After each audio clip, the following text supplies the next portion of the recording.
I'm Johnny Young Bosch, and you're listening to Three Black Geeks.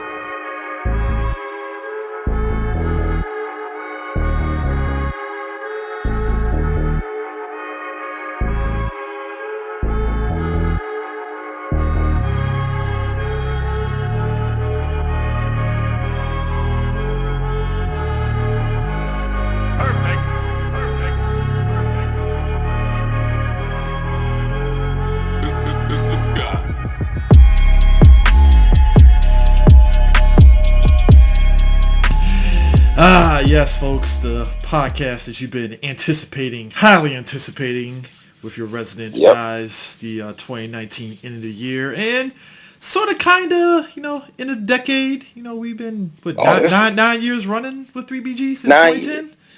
8 years. It's been 8 years for the podcast, 9 years for Three Black Geeks. 2020 is going to be our 10th anniversary.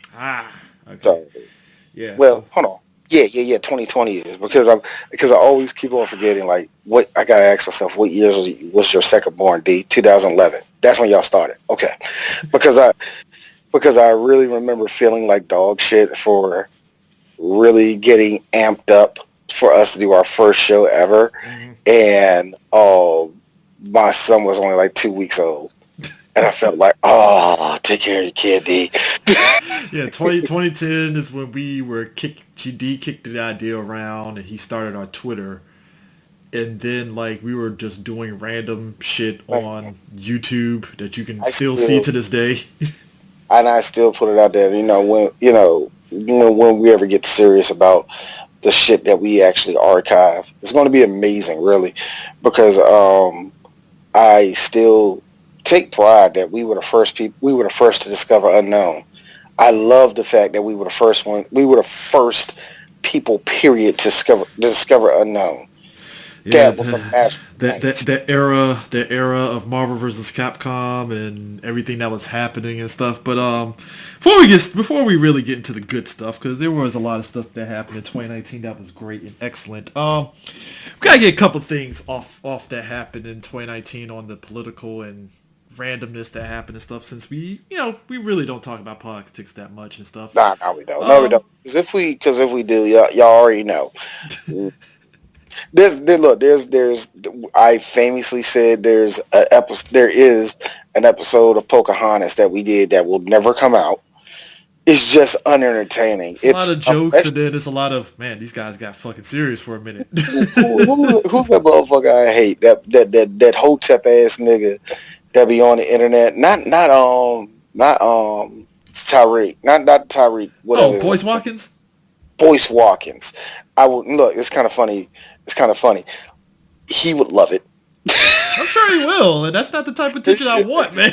Here's a funny thing. Isn't it wild? Isn't it really wild?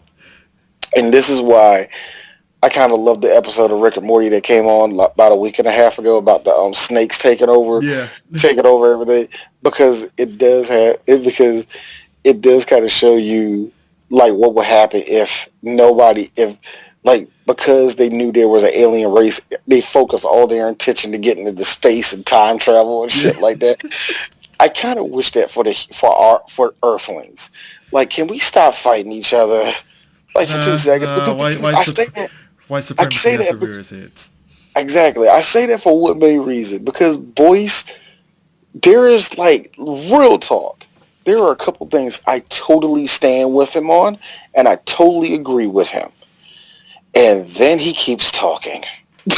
Yeah, he has a problem. He's like one of those dudes that has that one great idea, and then everybody's like, that guy's a little crazy, but he got some good ideas. And then he says something else, and it's like... I mean, like the best thing ever. I will never forget how I got physically disgusted. And it happened twice. And ironically, 2 black superheroes. I got physically disgusted hearing this nigga talk about Black Panther and really missing the whole entire point. Oh, like all the other hoteps? Yeah, like all the other hoteps. It pissed me off even more. And D doesn't really stand for MCU movies, but he likes them to a degree. Let me. Yeah, thank you. I do. Let me be very real. Black Panther, as much as Black Panther, I don't watch it multiple times. There's like two parts of Black Panther I really like, and I really don't look at. But come on, man, that's his story. Put it this way, D was not dashing Black Twitter's joy for that movie, but he was kind of Okay. like low key, like, man, Oh, this movie oh, ain't that fucking good anyway, motherfuckers. oh, And no, then no, walked no, no, no, off. no. There are two. Yeah, yeah, I will say that. I stand by it. It's not really that the best one. And also, I stand by this. Say what you will about that maddening piece of shit called Batman versus Superman. It wasn't that fucking scene in the train. God, I hate that scene. Ooh, Woo! I But hate that. anyways, but No. But here's the funny river. I got physically disgusted with this nigga one more time. He was talking about Black Lightning and how women had too big of a role on the show. I'm like, yo, and hold on. And this is where I got actually mad, and I feel bad for this. Then he started going on Batman. Hey, yo, dog. Bruce ain't got shit to do with this, man. so he's one of those Like, hoteps that like he knows. See, I'm not gonna say he knows comics. He has a very mainstream idea of comics, but doesn't know the very history. So I think to give him his credit, I think what he was talking because he said something about Luke Cage. I don't remember what he said about Luke Cage, but I'm pretty sure it's the same dumb bullshit. But it's almost exactly what he said about Luke Cage, where it was like this black man, it's a proud black man, but you see how they unmask. It's just minor yeah, dumb bullshit. It don't make no sense. But I anyway, mean, but D saying that though. I will say this though.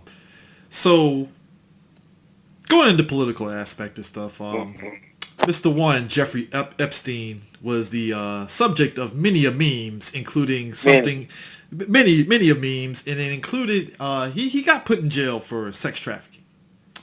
you want to talk about something major, dog? That is major. There's like two things in this world that I don't like. The main thing you will not get no cut cards with me is the second you endanger children in a sexual way.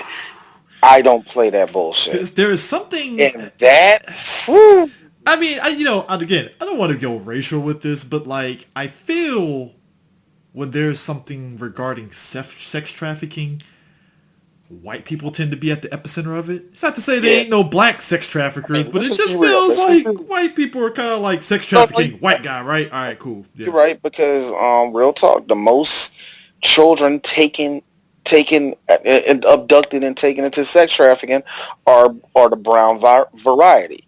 And when you hear the brown variety, that's Southeast Asia, that's all of Africa, and that's a good portion of South America. Mm-hmm. And it's not to say other races don't get it, but it's like, and let's not talk and let's not talk about the shit we really don't like talking about. How kids in America are getting snatched up every day. If you're on Twitter, thank God for that shit. And thank God for Twitter, because I think social media during this decade too also kind of highlighted a lot of the kidnapped people, because there have been some people that got kidnapped that due to social media putting it out there, they've been found like a week later. Oh, a week later, yeah. And there's been some cases, unfortunately, where it's either too late, where it's way too late, or they're in the right direction, but because it's going in the right direction, let's just be honest, that kid's probably either dead or across the world. You'll never know. Yeah, or in Mexico already, And that's we had a lot of that. But here's the thing that made Epstein so fucking bizarre, but not surprising. This nigga had a fucking laundry list of some of the richest motherfuckers in the world. And I remember everybody, because let me just be real, Chris. I think the pettiness of social media when it comes to, Republican bros always putting up the same old lame memes that aren't funny. Yeah. Real talk, libtards are the same way too. Sometimes the jokes land, other times it's like you try too hard. Sometimes it's like, dude, like the ones I hate, they kept on trying to put the gotcha one with Donald Trump and Epstein. And real talk, I'm not defending Trump in this, but he probably had shit to do with that. Are you sure, D? No, I'm just joking. Look, I'm just joking. All people, I think the only way Trump will be a part of that is this, and I got to make the joke. Okay, Jeffrey, there are a lot of good kids here. Great kids, really great kids. I was looking for a kid that looks like this. And he just passes him the picture. Here's Jeff. Nigga, ain't this your daughter? That's fucked up, D. That's fucked up, D. but like he died in his jail cell, and a lot of us that are hip were like, oh, he got fucking killed in jail. But then I you love had some how people. everybody hopped on this. Like, everybody you know how usually when it comes to conspiracy theories, there's going to be there's going to be the portion that believes it, the portion that believes some of it, and the portion that say all of you motherfuckers are crazy. This is one of those rare occasions where everybody was like, yeah, bullshit, Yeah, he even the killed people that himself. had tinfoil hats that normally be on that tinfoil hat shit was like, guys, this shit is legit. Like, not even Yeah, joking. It's like, oh that yeah, motherfucker, yeah. that motherfucker. They're like, yo, and the thing that killed me was I love how the media. You saw it's amazing. With not only the presidency, do you see the elite trying to grab hold of the country, Mhm. but with Jeffrey fucking Epstein, you see the elite. Oh man, the best one was ABC.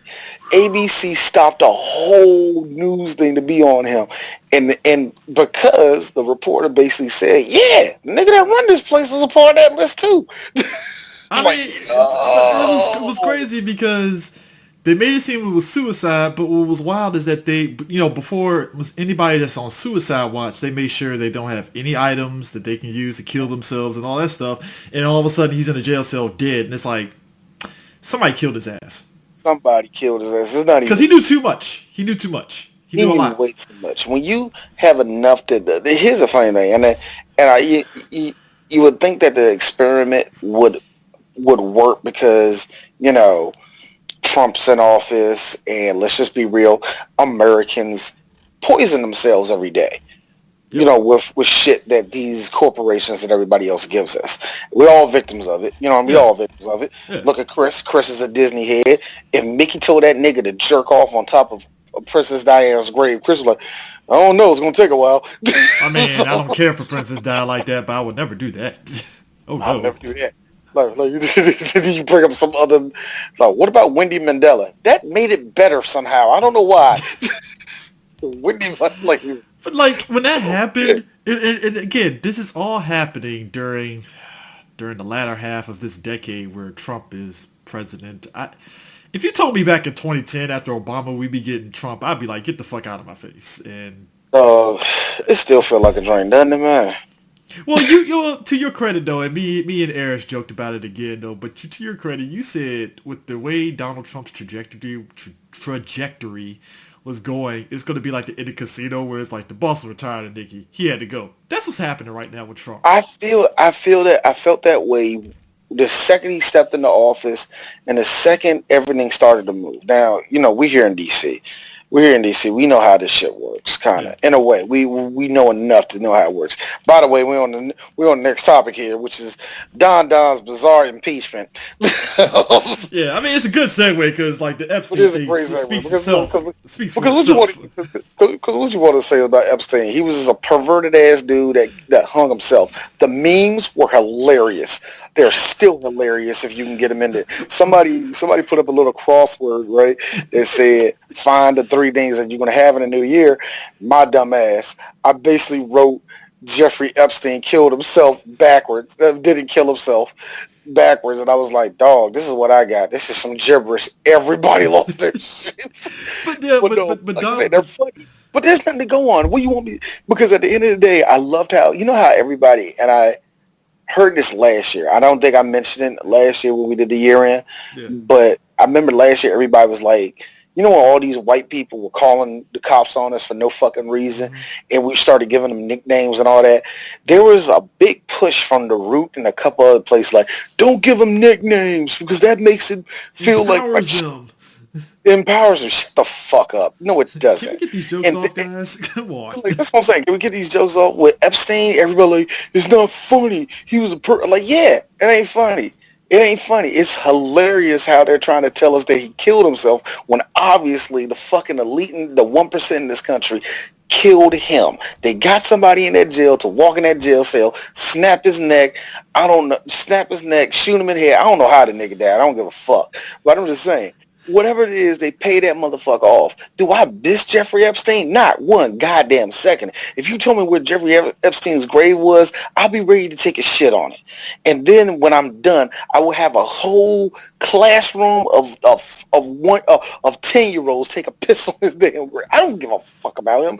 Nobody cares about him. So that being said, let's talk about somebody I equally don't give a shit about. Let me tell you something. That's Donald Trump. Donald Trump, his trajectory, it was amazing because, and 2016 really kind of hit a stark contest of white people. Because okay, this is how I felt about Trump being elected.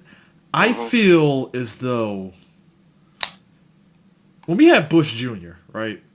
We knew that what's his face was basically controlling everything. Yeah. Even Cheney. though it was just sad. It was just sad. And then when you started reading books and started really following the Beltway insiders that know everything about the White House and all that, and shit, when we see it in Vice, it was like when I saw it in Vice, I was like, this motherfucker really did run everything. So when you look at Bush, I thought it was only partial. So when you look at Bush, it was kind of like it gave people the notion that inherently the presidency can be run by anybody. Yeah. And that's usually a lot of people's mentality when it comes to the presidency. The president doesn't mean shit. And a lot of us were kind of saying, no, guys, the presidency does have an importance to a degree. Like, that shit ain't to be taken lightly. So 2016 happened, and there was a mix. Like I said, I know all three of us had disagreements over candidates, but I think all three of us ultimately was like, well, anybody but Trump, whatever, right? Yeah. 2016 happened. That didn't change nothing for shit, you know? Yeah, 2016 happened, and what ended up happening was folks really felt like, okay, well, we'll vote Trump in because the presidency doesn't happen. And then, about a year and a half in, folks started realizing, oh, this guy really is a dumbass. He doesn't know anything. He's really fucking us. And the first people that caught it, it wasn't us as black folks. We knew this shit from jump. We told everybody, right? Oh, yeah, we already knew this. Yeah, basically, any minority person was like, guys, why would you do that? So it was the white farmers. It was the farmers. I'm not even going to say white farmers. It was farmers, period, that was like, oh, Trump's going to help us. That was like, oh, he fucked us. Then you had the coal miners that were like... The coal miners was amazing because the coal miners was already getting oppressed by the elite themselves. Anyway, what? You think all these niggas that own coal mines are broke niggas? No, they're billionaires. And that's on top of the fact that Obama was putting things in place to transition those coal miners to getting regular jobs and stuff already. And then Trump kind of dismantled. Basically, Trump's presidency has been I'm going to dismantle everything that Obama did, and I'm going to put what I did to say I did something, and it hasn't really panned out much. And the sad part about it is, this is coming from somebody that has food stamps. The whole thing they did with food stamps is sad to me because I remember Obama and them pushing that in the early 2000, I think around 2010, 2011, that's where it really kind of got implemented. What pisses me off about that is it wasn't made for niggas of my color. That was made for the poor white people. Yep. Oh my God. And I was reading that like, yo, they gonna be mad. And it's like every day it was something, and like D said, it ended up becoming to this culmination of impeachment. Now, impeachment is a double-edged sword. And it was kind of funny. It was kind of funny too. Before going into that, I remember Van Jones saying something very interesting. He was like I remember the day it happened, the day he got voted in. Van Jones said, "This is I hope this is the last time America is shysted like this," because what he did was he purposely preyed on the prejudices of the poor white people. Everybody on CNN had this look like, well, okay, Van, all right, Negro. They had this look like he was just saying some shit. Because let's be real, Van Jones, he plays the middle too damn much. He does. That I blame the CNN in him for doing that. They play the middle. He plays that middle a little bit too much, and he either comes off like, "Oh, you a coon," or he comes off like Don Lemon apparently found God and just went all black, like, "Oh, fuck this." That's what happens when that's what happens when you get called nigga enough time by And he gay on top of that, so it's like double time right there. It's like, oh shit, yeah. Hey, yo, man, it's bad enough he was bad enough he was ousted by black people for being gay. It's like, I'm like, anyway. But it's like that, like you said, it's just all that just culminated into this impeachment. And it's funny, recently people didn't realize what impeachment meant because a lot of people just remember Clinton when he got impeached, and people forget, like, when he got impeached, it was basically right like the tail end of him being out any fucking damn ways. Mm-hmm. So it didn't even matter. I think he had like 6 months left, and it was like, oh, well, I guess Gore is acting president technically. It was like, and even then, he didn't resign. You have to resign, and that's what people also don't get. And I think what people's like, so what's the point of impeaching him? So they can have the crime on their goddamn record. Yeah. For Clinton, he perjury. Yeah. You can't do that. Yeah. And let's just be. And that's the thing that gets me. Period. Trump the whole time is speaking like a hustler that got picked up by two cops that just don't like him. That's the way he talks the whole time. Like, yeah, you like they just want to put something on me. I don't have it. I didn't commit no crime. No crime was committed. What crime are they talking about? Like, shut the. This nigga, every time he opened up his mouth, there was something new. And you know what? I knew that it was headed this way. The whole thing with the Mueller report. Remember that happened. Yeah.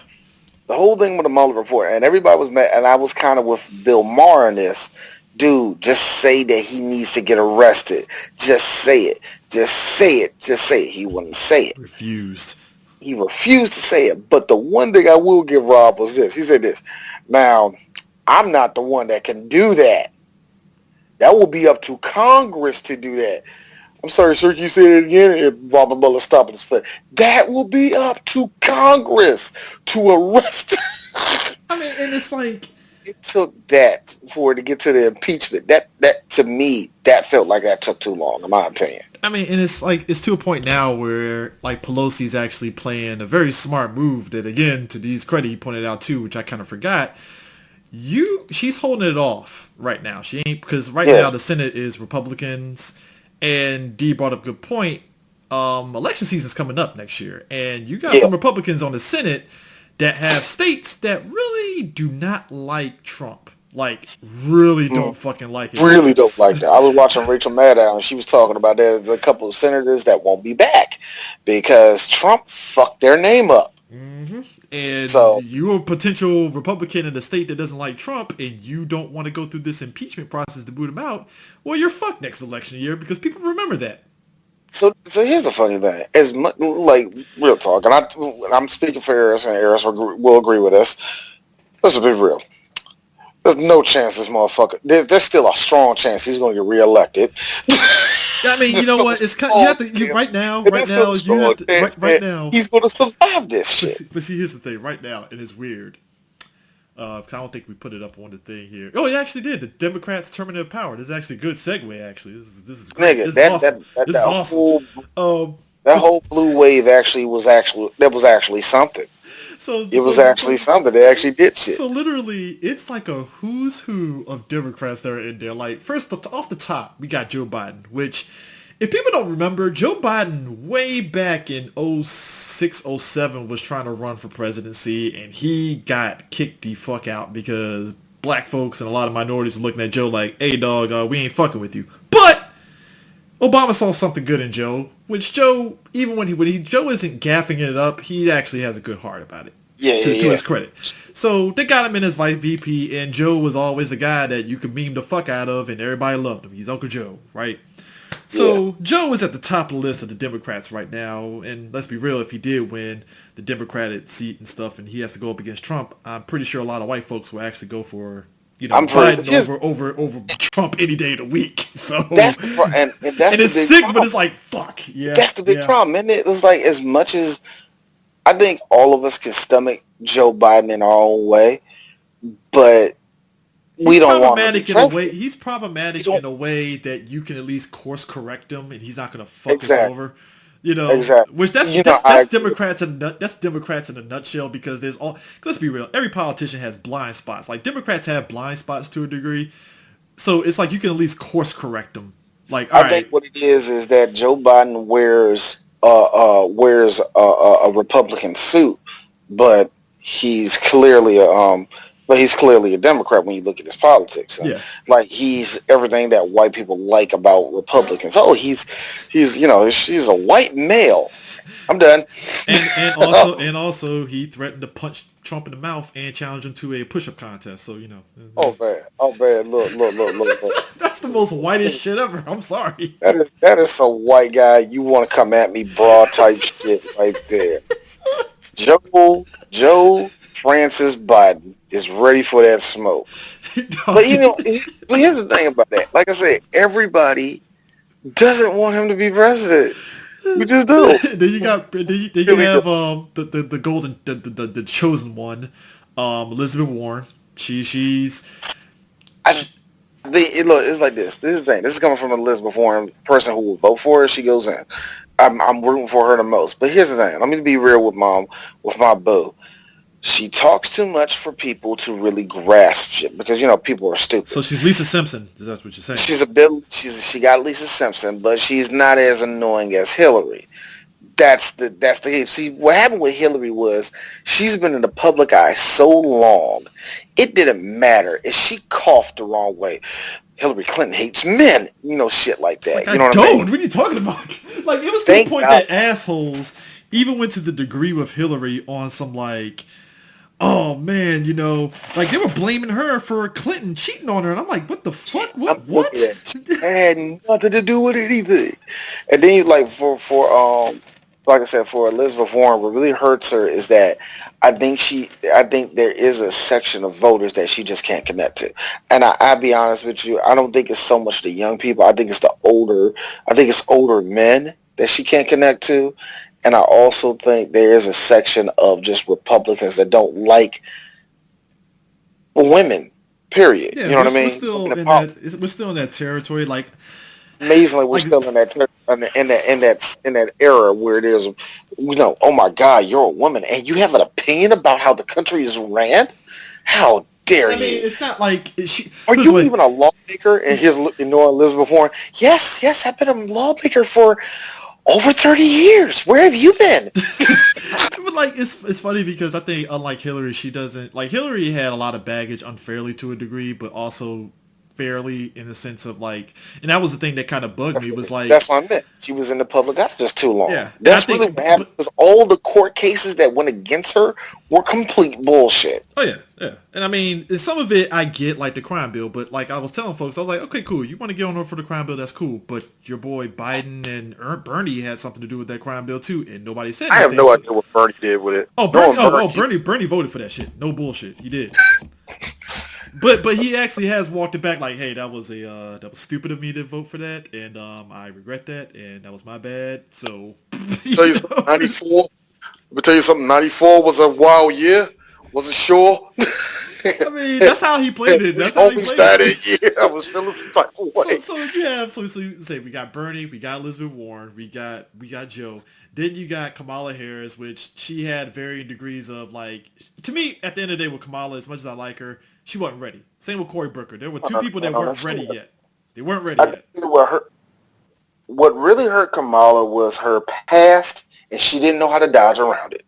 That's really the problem. She didn't know how to own it. It's kind of like you got to own it, even if some of it was kind of exaggerated way more than what it was. Because, she is an attorney. She's a prosecutor.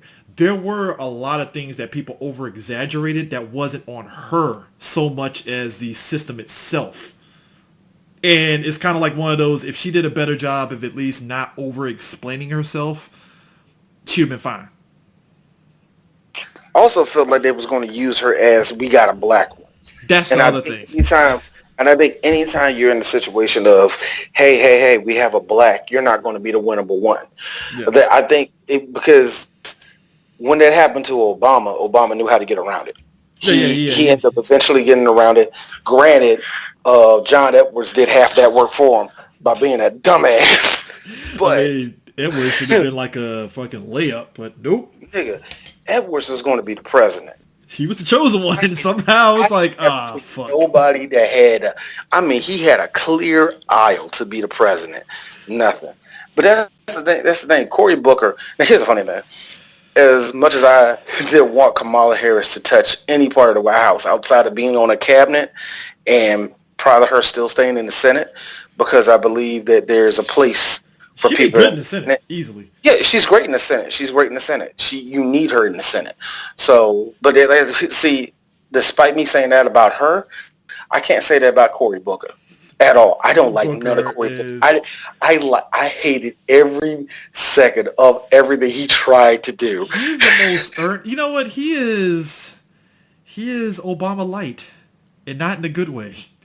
And I'm not saying that in a like he's a horrible person, but like it's like he is very. I think as Jay said it, he's a herb, big time. Like damn. Like no, for me, he comes off like not an Obama clone, but he's like the softer version of Bernie with none of the punch. I mean, like zero of the punch. Come on, guys, like, I play ball, man. I'm great, man. I'm great. Like Bernie Sanders was straight up saying, "Yeah, fuck them." Bernie was like, "Whoa." And then here comes Cory. Whoa. If we fuck them, aren't we fucking ourselves? Like, look, Cory, this is not what we. No, nah, nigga. He does stuff like he says stuff that black folks haven't said in a while. Like, you can't be drinking in the Kool-Aid. I'm like, yo, Cory, chill. Don't do The that. best part was Cory broke out in that Spanish. No, who broke out in the Spanish? It was that one nigga that was Blodito up in fucking New York. Yeah, that nigga. Not Buttigieg, the other one, man. Bloomberg. Not Bloomberg. No, Bloomberg don't know how to speak Spanish. Bloomberg is just an old Jewish nigga. Not Bloomberg, but fucking what's his face? Damn. Whatever. I mean, he said that shit, and the look on Cory's face is like, this nigga just tried to take my sauce. Bill de Blasio. De Blasio. I'm so glad he's... De Blasio was the one that was saying Spanish, but he says it in the most weirdest way ever, like El Mayor or some shit like that. It's like El Mayor.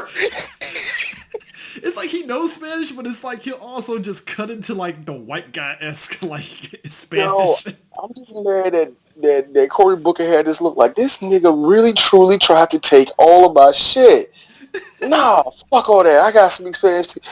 Look, Cory, you're banging Rosario Dawson. Why are you even here? I mean, he is like giddy as shit. So not only you banging Rosario Dawson and clearly smoking weed with her. Why are you even here? I mean, he's living a good life. Like I said, somebody said it best. Just stay being New Jersey governor and you'll be fine. You're good. You're golden. And I keep on saying that. And they got, it sucks that we're in an echo chamber of our own right here, but it's the truth. Like, I wish people would realize that some people are just better suited to be, doing local politics because that's where it all starts. I mean, that's mayor of Jersey. Nobody's saying anything bad about you, so clearly you're doing something good in Jersey. So you were there in Camden, New Jersey, bro. You helped that city. I don't know how much because I thought Camden, New Jersey was still like bit of a murder capital in that state. I don't know, but still, no, because I knew it wasn't Brick City. I know Brick City, Jersey City's fucked up, but it ain't. I thought Camden, New Jersey was way worse. I don't know. Yeah. I don't fucking know. I mean, but that's the thing that get me. You mean to tell me that all these people don't know? Actually, the other people, Buttigieg. See, people were really, really wanting him to be the next thing, and I don't understand why. I mean, why Pete Buttigieg? Of all of them, why Pete? And he just stuck around too. He stuck around. Good for him. And then you get people like Andrew Yang, which... Now, see, look. I talk a lot of shit about Kamala, and that's because I smoke weed and I hate the feds. So I talk my shit about her. Yeah. But are you trying to call me? No. Eric's trying to call in for some reason. I'm like, dude, I just said all right in the chat. What are you doing? Damn, get him in just merge them in that bitch. Yeah, that's weird. But yeah, Yang, I'm like, the guy that made the Tupac hologram is trying to be... Okay, I guess. I'm sorry, he made the Tupac hologram? Apparently he did, allegedly.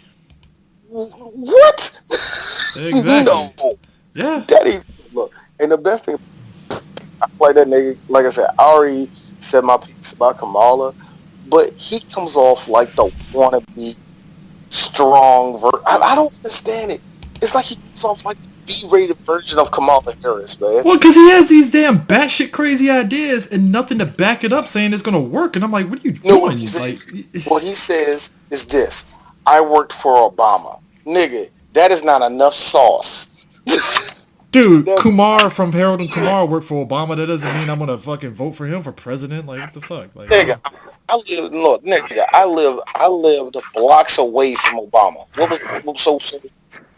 So I'm just saying, you had look.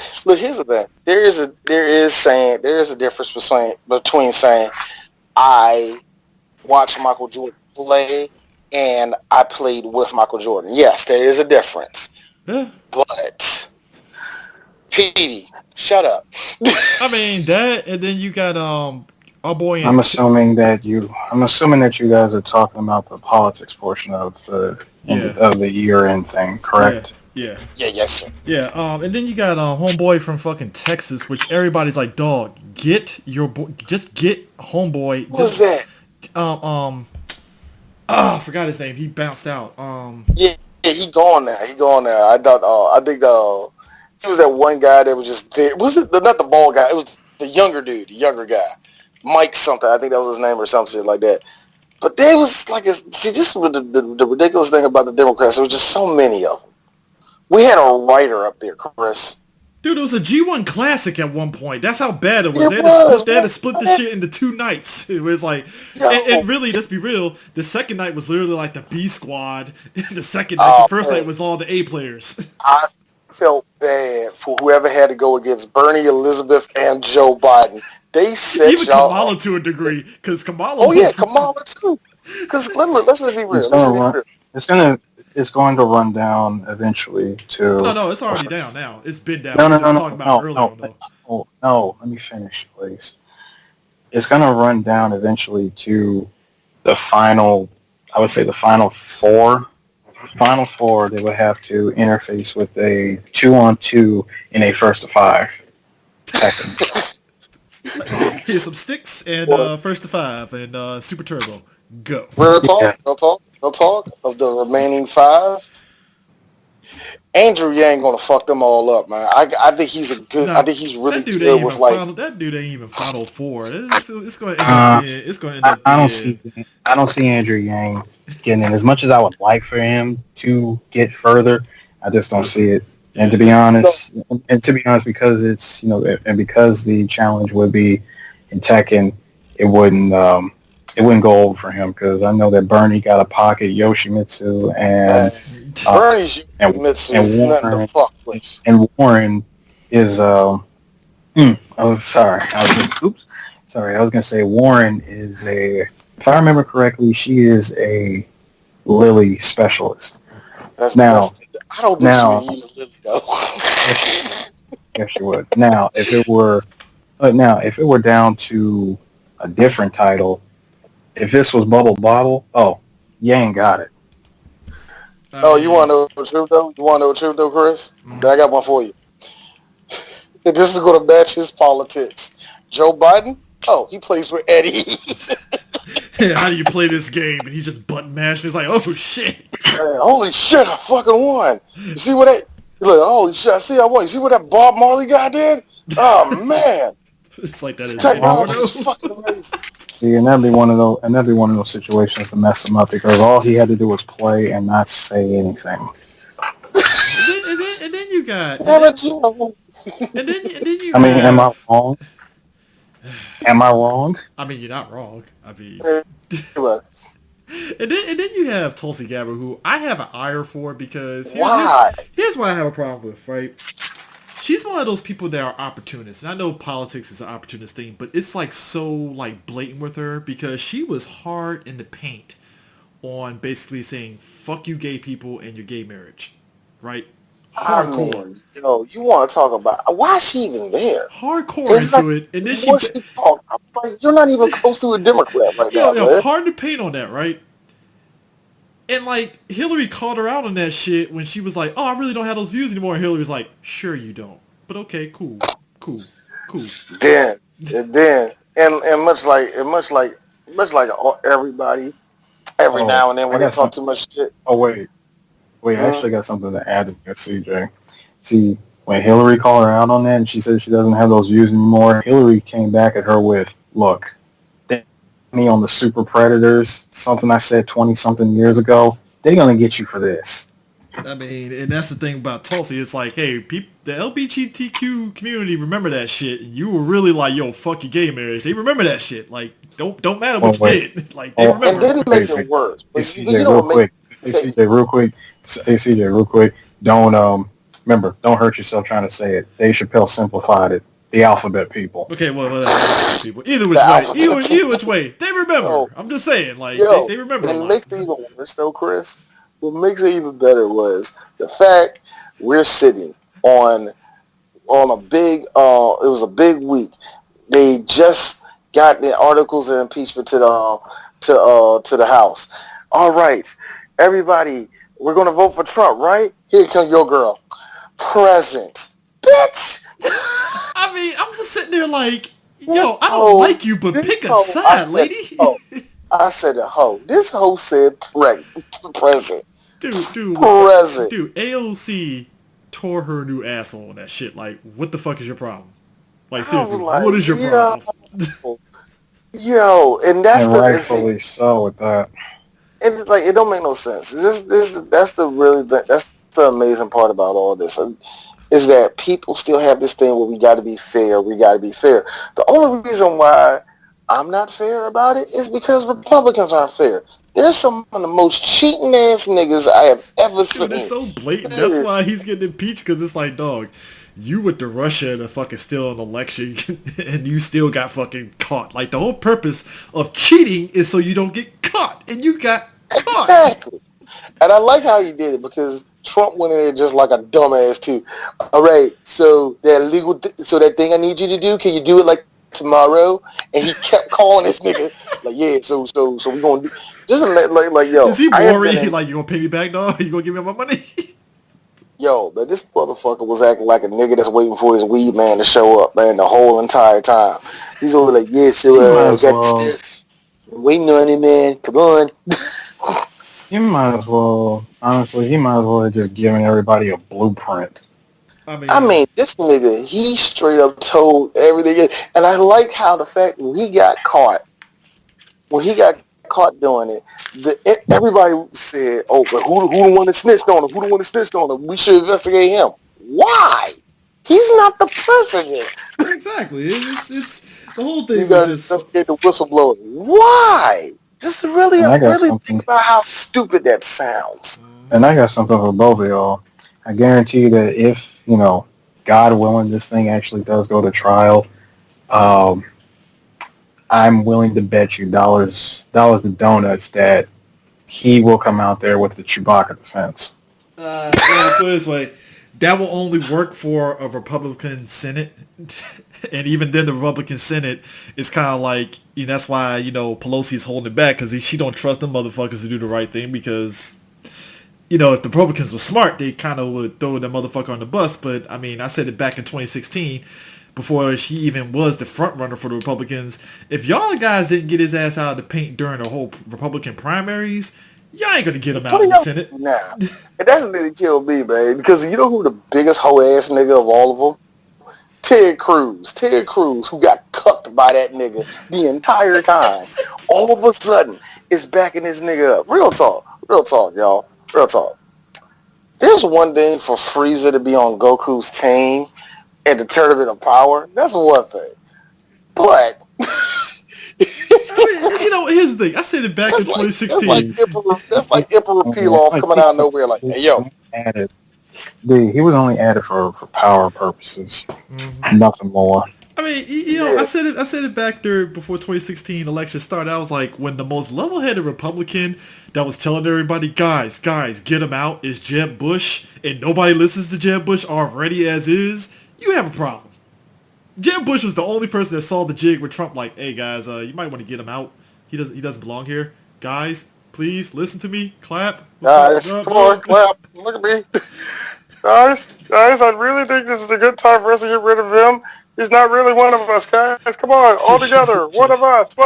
Nobody? Nobody? Anybody? Nothing? Please Nothing? clap. All right. I'm mad that we keep on saying please clap for this motherfucker. I mean, look, if Jeb Bush had some balls Man to could, him and stuff, I he mean, probably would be the like, man couldn't even, like, to be honest with you, the man couldn't even get a mulligan for that. I know. It's I mean, I don't know who had it worse, him or that guy. So No, Howard Oh, Dean, at least, Howard Dean? No, Howard Dean, dude, Howard Dean that is an L that he is going to who knew hold. that would kill you in an election? Like, and I'm not voting for that motherfucker. It's like, damn, really? All right. That was off the jump. That's like, with that, dude, that's like a meth head who hasn't gotten his fix, and he just makes that one random loud noise, and you're automatically on. You're already, he just does sorry, that what one thing. random He just meth does head that. noises. But He yeah, just, but he yeah. I just mean, does that oh, go thing, and ahead. you're automatically like, yeah, I'm getting out of here. Yeah, if I had a top four though for the Democrats, it's gonna be Biden, Bernie, Warren, and maybe Castro as the top four. That Castro, women, is Castro even in? Castro is still in.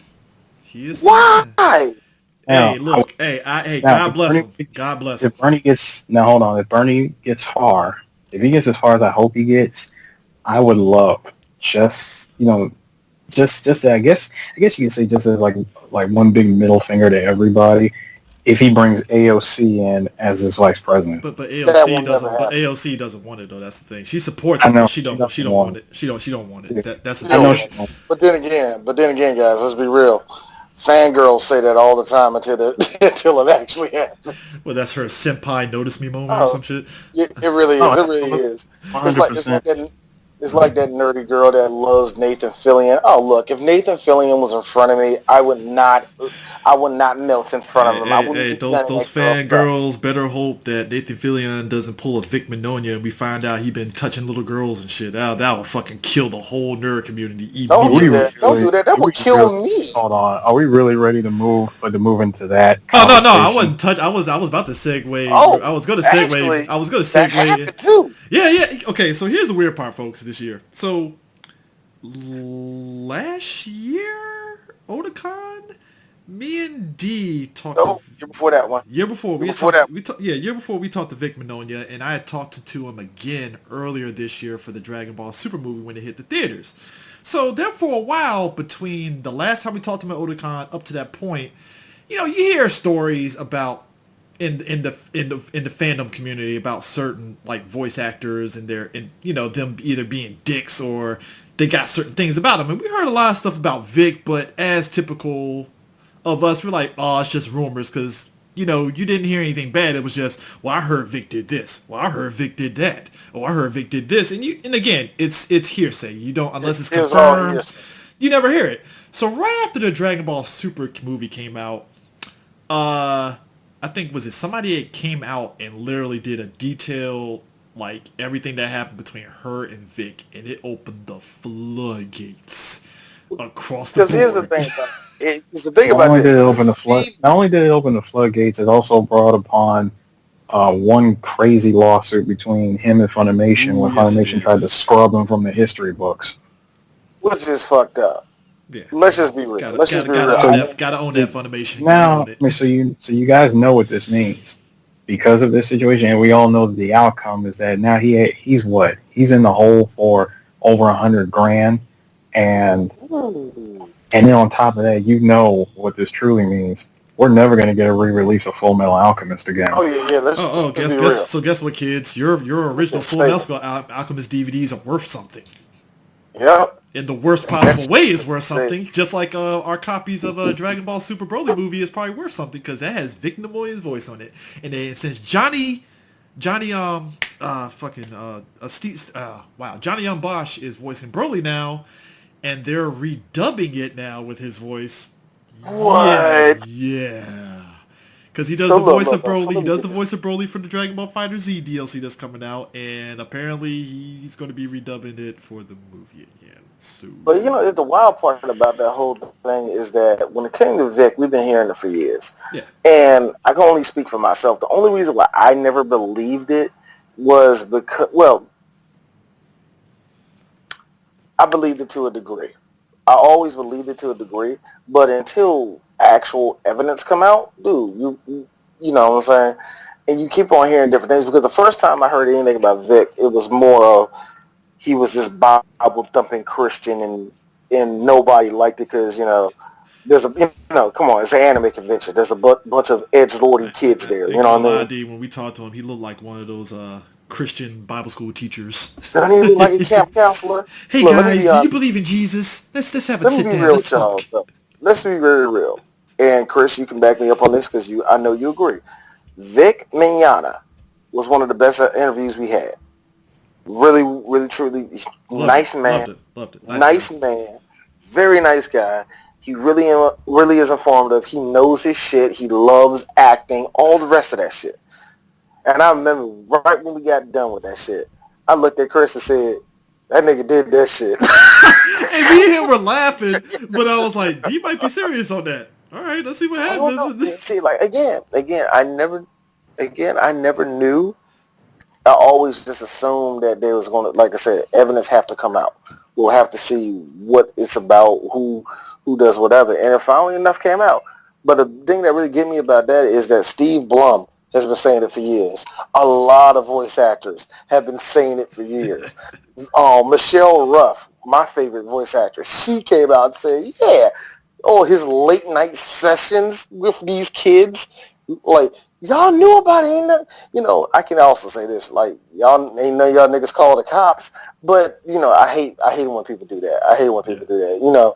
That's you just starting shit because you probably wouldn't have said that either. Yeah. But yeah, it's insane that happened to them. But you know what the even better part about that was, and that happened this year too, Chris. And we didn't put it on the list, but it's here now.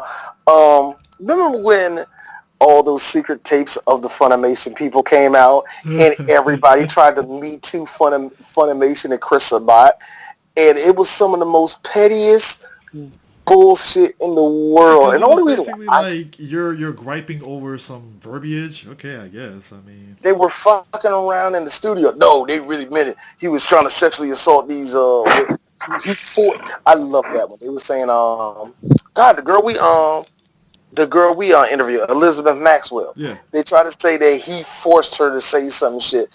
I'm like, and you listen to the recordings, like, oh, these are a bunch of voice actors fucking around. This happens. I mean, Speaking of, I was gonna say, there's speaking of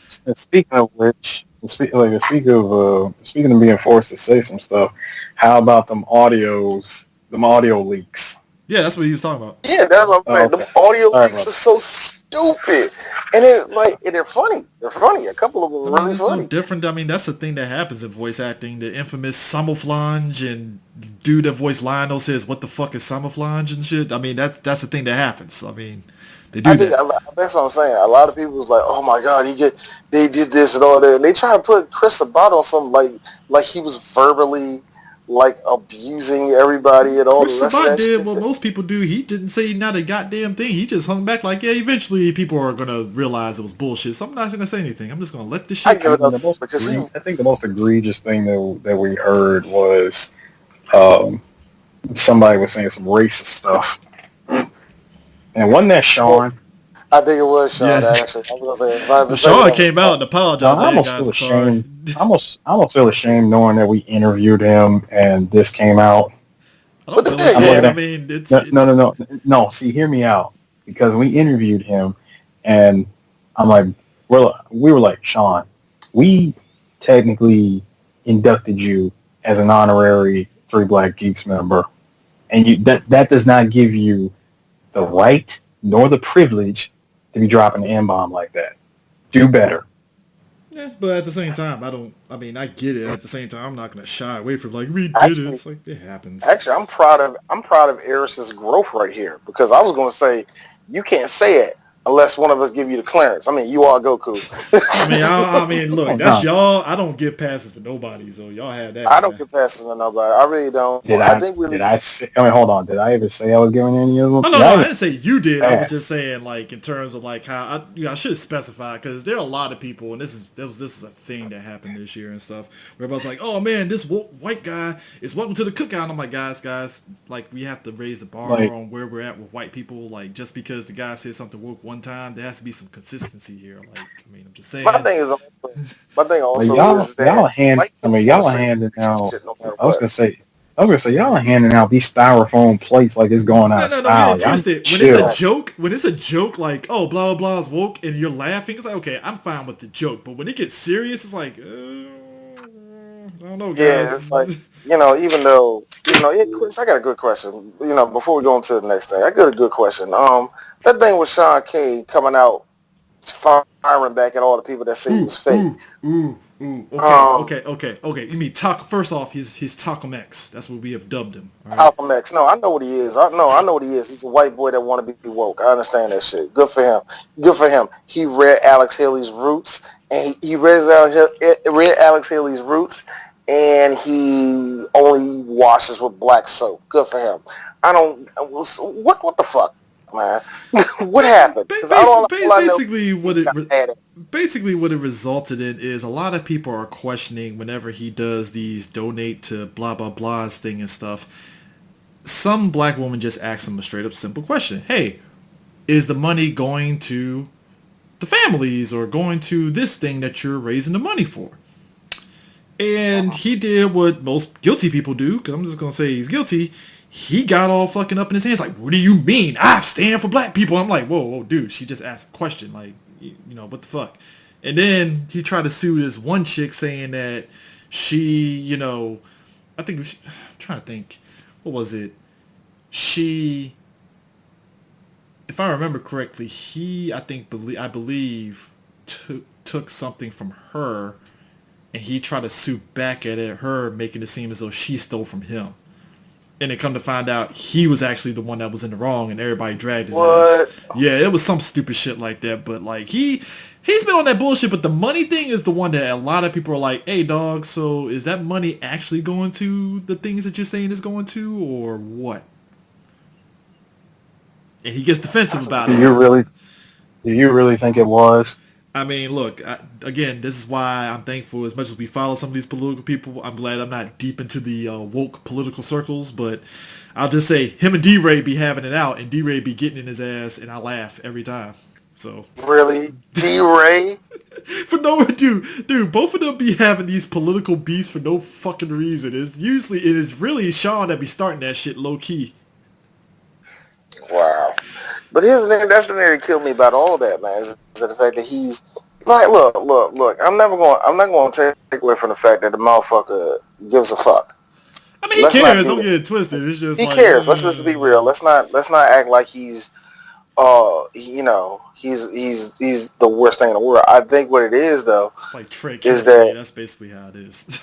Oh God, yes it is. I think with him it's just really like you can't trust all the people that say they fight for us. Yeah. And I think a lot of people are learning that lesson just period.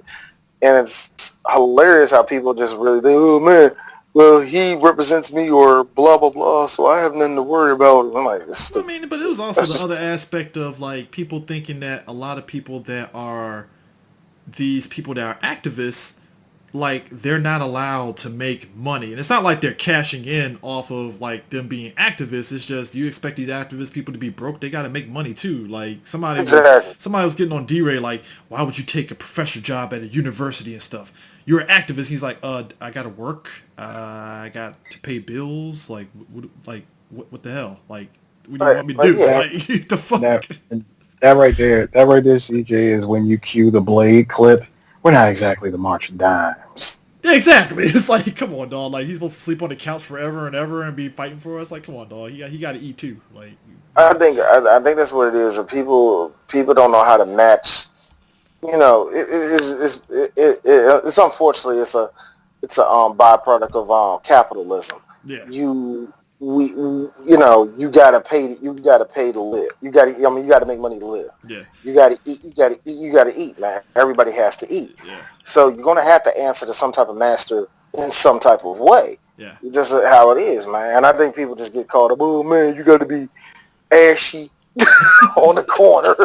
So, D, you might want to help us out with this. But at the end of the day, nah, real talk, yo, fuck him. No, for real. Yeah. No offense to Sean, but fuck you, though. Yeah. Okay, so help me out with this, D. I heard the Tattoo Bird sing. What is this about? Niggas, Takeshi fucking Snitcheroo, who, by the way, a big... First off, it's Takeshi 6ix9ine. What are you, stupid? First off, a hearty fuck you to the Breakfast Club on this one, right? So let me get this right. You guys have zero problems with putting a rapist on your show, doing a talk show with the rapist, right? Cool. But you draw the line on, we're no longer going to put Takeshi 6ix9ine on our show because he snitched. No bullshit. That's the line that Breakfast Club is drawing. Wait, well, let's just be honest with you. That right there is the highest level of hypocrisy. That's what blew everybody's mind. Like, hold on. We respect that you don't want Takeshi 6ix9ine on there, but dog, y'all have had rapists and questionable people on your show before, and you had zero. Like, dog, come on. Come on, man. Y'all have questionable people on your show They got questionable people on that show every day. That is Charlamagne and Envy. That's a good one, dude. The other thing is, how many times did you have Umar Johnson on the show? Oh, the guy that stole money for his fake school. How's that school coming, Umar? We really would love that. How's that school coming along? Or real talk. Charlamagne, didn't you come up on charges of you touching a little girl's mind? That was a long time ago before I found God. That's new. Don't you know that, D? I hate how full of shit Charlamagne is. Because he makes it... Here's the thing. I really mean this. I would enjoy him a lot more, but I fucking hate him. He's a hypocrite. I mean, good. Look, we are all hypocrites in our own way, but like that's the next level of hypocrite right there. Now hold on. You can't really take that. Hold on. Can we really take that fully away from him? Did he at least admit that he's a hypocrite? No, I don't think he is. I could have sworn he came out and admitted that he was a hypocrite. He did, and I mean, all I'm saying is when Breakfast Club put that again, it could be my imagination. All it really could. When they put that statement out on Twitter, everybody had a laugh. Like, get the entire fuck out of my face with this Breakfast Club. Y'all really think y'all doing the admirable thing? But anyways, Takeshi 6ix9ine sound like a fucking song, sound like a bird. Like, dog, he snitched everybody. The best part about all the snitching that he did was the one where he talked about how the niggas kidnapped him, and like days later the motherfuckers got arrested. I'm like, yo, dude. But he was saying obvious shit and this is where the meme started, right? It's one thing to snitch on people that you're around on legit stuff, right? Fine, dude. Whatever, do you, that's your prerogative, right? It's another thing when you're snitching about obvious shit that the general public already knows about the games, like, the Crips, they kill people. We know the Crips kill people. That's in the news. The best part, though, where he's like, Jim Jones, he with Dipset, he a blood, he's Zulu, man. It's like this. It's like, okay, all right, he's a part of Zulu. Everybody else, we kind of knew that. I mean, but that's what started. But that's what started. You want him to go to jail now? But that's what started all the memes with like, oh man, 50 Cent is really Curtis, and he got all that shit was fucking hilarious. The best one, I think what really sparked it wasn't the Jim Jones one. I think it was the Cardi one, and everybody was like, yeah, Cardi admits that she's a form. She admits she's a form of blood, and she still fucks with the Bloods like that because that's what she was. And it's like, okay. I mean, hasn't the game claimed a gang or two, and nobody really budged on that? Like, I seem to remember that. I love how that was his exit strategy.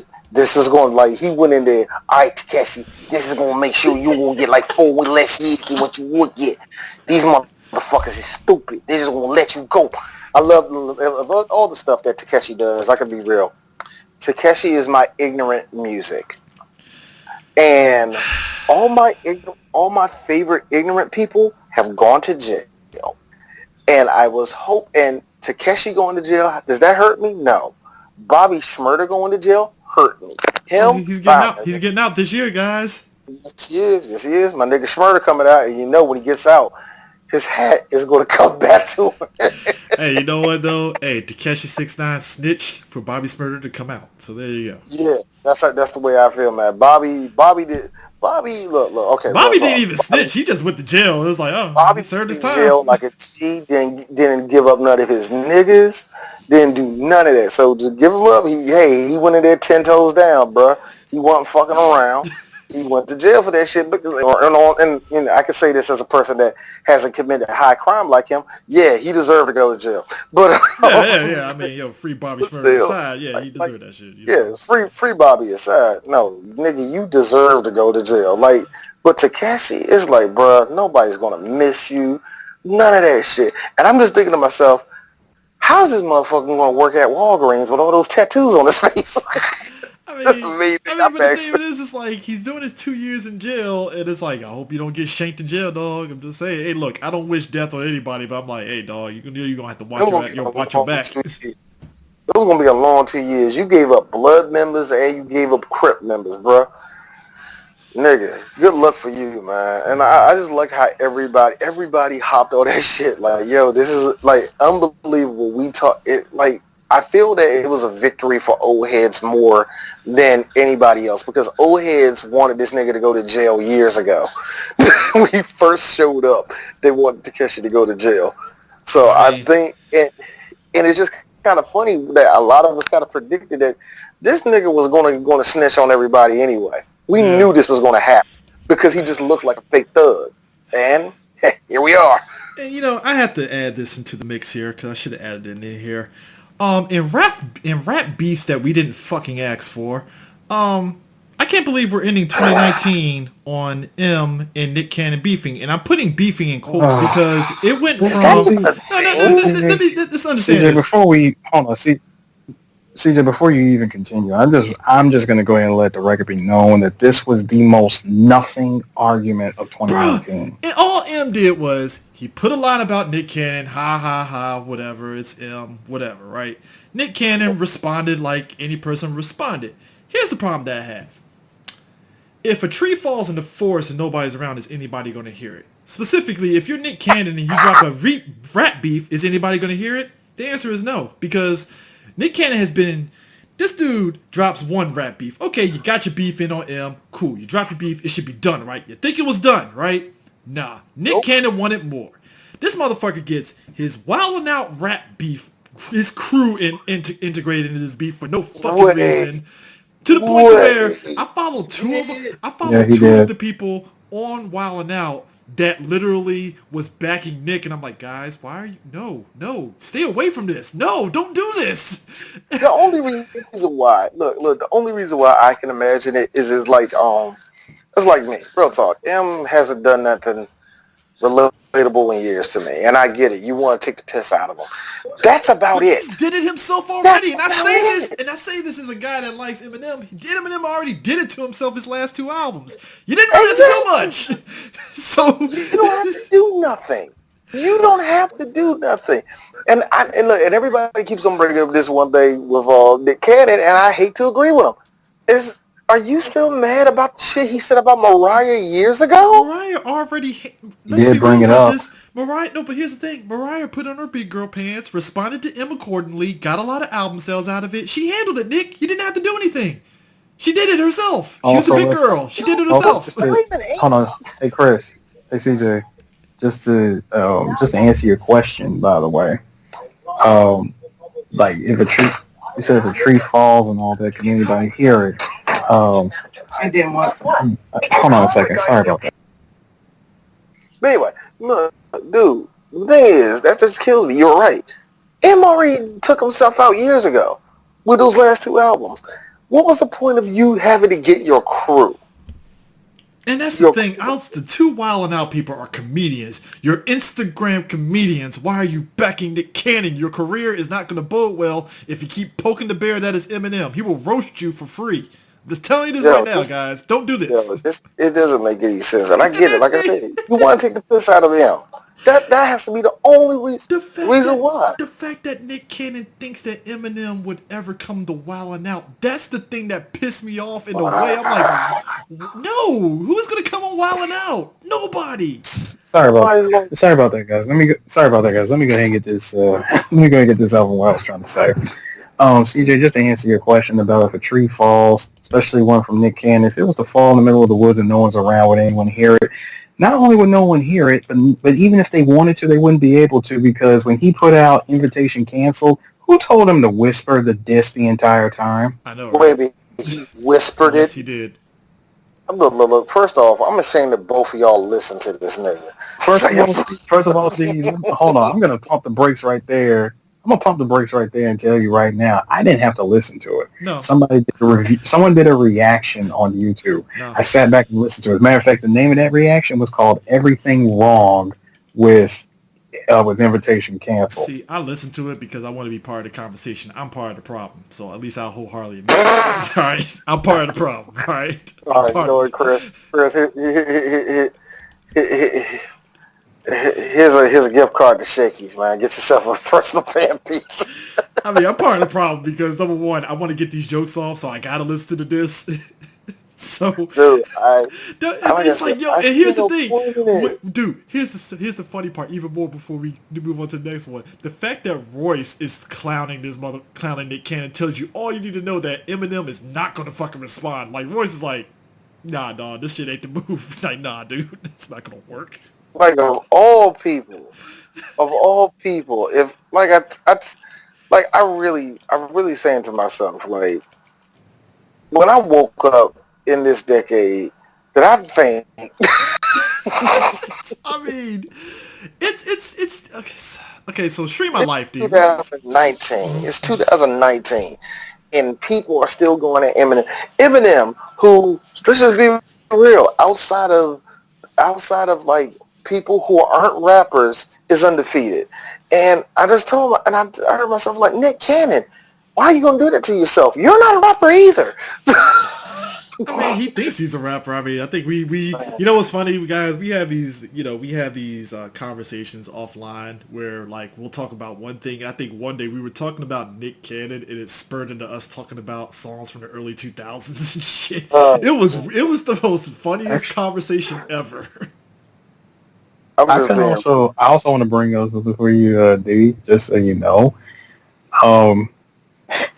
Not only has M not responded, but the most hilarious thing is when the fake Eminem diss responses are better than Nick Cannon's diss. What, somebody like Kyle? Well, somebody. D, try several. Yeah. And there's a lot of people saying, "Oh, M responded," and everybody's like, "That's not Eminem." But damn, this shit's fucking. It's a whole lot of people that try to sound like him. This shit's fire. It's easy to sound like him, though. It's easy to sound like him. It's going down, people with the womb, people with the comb, Harrison Ford. It's easy to sound like him. I mean, but that, like I said, the fact that this beef, I swear to God, if this shit goes into 2020, I will personally tweet Nick Cannon and shut the fuck up and get blocked on purpose. But you know what? The best thing that came out of this whole beef was this. I'm sorry. Obi Trice responds to... Wait a minute, Obi's alive? I know, exactly. It's amazing, ain't it? So, stream my life. What do you mean by this? Everything. Stream everything. Oh, yeah. Give me Apple. Give me Disney. Give me everything. Like, the best thing I saw about this was, about all the streaming stuff, is that, of course, people won't take their sides. I loved everybody that said, and I quote, "This is going to be the end of Netflix." How?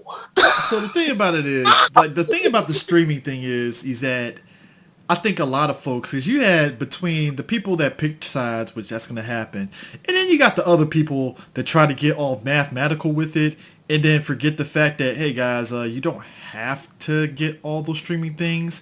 And then you have people like me that's kind of like, I'm like basically on all corners where I'm like, yep, and piracy is going to be viable for this show, and this show. I got this streaming networks. I got this. I got that. Okay, I'm good. That's exactly what's going to take place. Like, at the end of it, what's...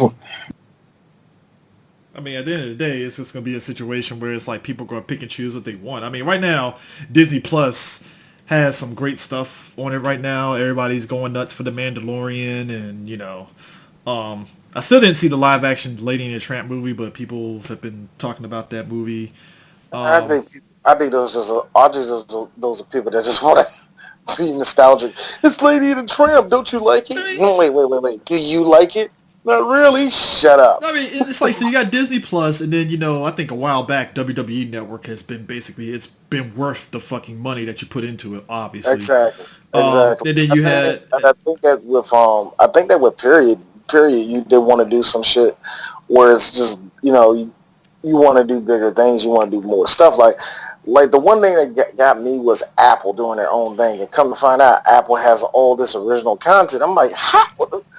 Okay. but that's the thing. I'm not investing in the Apple thing, so those shits might get pirated, or they might have something that I like, and I like whatever and stuff. I mean, even to the degree of, like right now, so DC Universe last year, we were at San Diego Comic-Con, they launched the DC Universe app. And it was supposed to be this big thing, WDC Comics came out and was like, oh, we're going to put all these original shows on there. Then this year, HBO Max became a thing. And the future of Warner Media stuff was basically like, oh, it's going to be on, all the stuff on DC Universe is going to probably be on HBO Max. And then people were like, well, what's the point of DC Universe?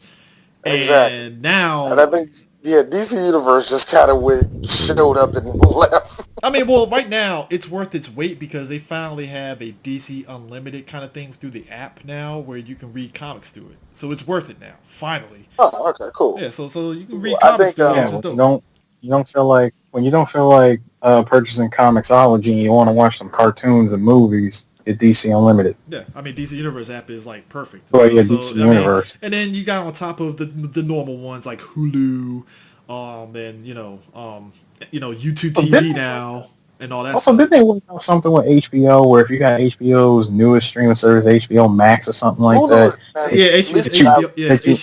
you ended up getting DC. That you would get DC Unlimited like as a package deal or something. I don't think they confirmed that yet, but I wouldn't be surprised if they did. Kind of like how Disney Plus is going to probably be bundled. I think you can get the bundle with Hulu for Disney Plus and stuff, so it wouldn't surprise me. What they've done was they bundled Disney Plus into everything. I mean, you sign up with a new cell phone service, they give you like 6 months of Disney Plus. No, 1 year free, dog. What are you talking about? Oh, 1 year? No. I'm talking about at one point it was 6 months. Like the newest one that just came out, the newest bundle was like 6 months. Oh. But before that was a year. And then of course when we went to Comic-Con, they were announcing something that they were going to do with Disney Plus. What it was at Disney. Then at Disney 23. At D23, they announced if you pre-order right now, you get 3 years of Disney it's 3 years. Technically, it was basically you get 3 years. 1 of the years is free, and and basically you paid less for the 2 years and stuff. Like you're basically buying in for a while and stuff. So it's like all these streaming. Well, according to my service, I don't pay nothing until 2023. 2022. No, that's what I'm saying. Like, it was basically 2 years you pay, and the last year was free. That's why I say it was 3 years, but the last year was technically free. That was Disney's way of saying, hey, thanks for buying in on Disney Plus and stuff. But it's like you have all these, and that's on top of Netflix, and the thing is, at the end of the day, you have all these streaming services, and then you have to ask yourself, something's got to give in terms of money, because internet costs money.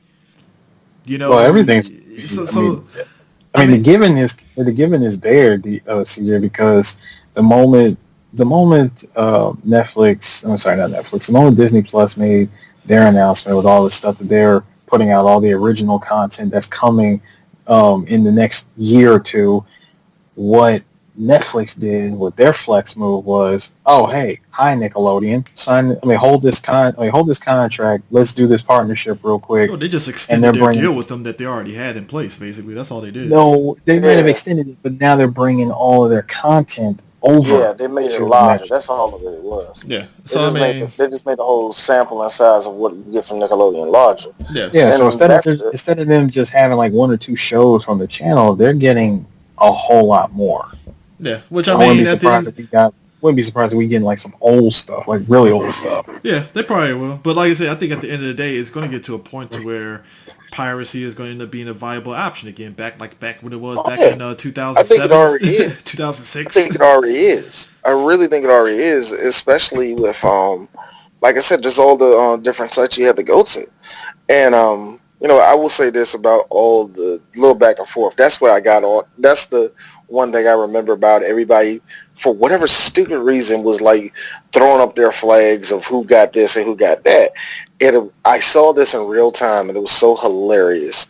Where it was on it was actually on the BlurredCon, it was on the BlurredCon website. Yeah. Oh, not on the website, on the BlurredCon fan page on Yeah. on Facebook, and somebody was going in on how that Netflix is going to die out. And Chris, over 70 responses.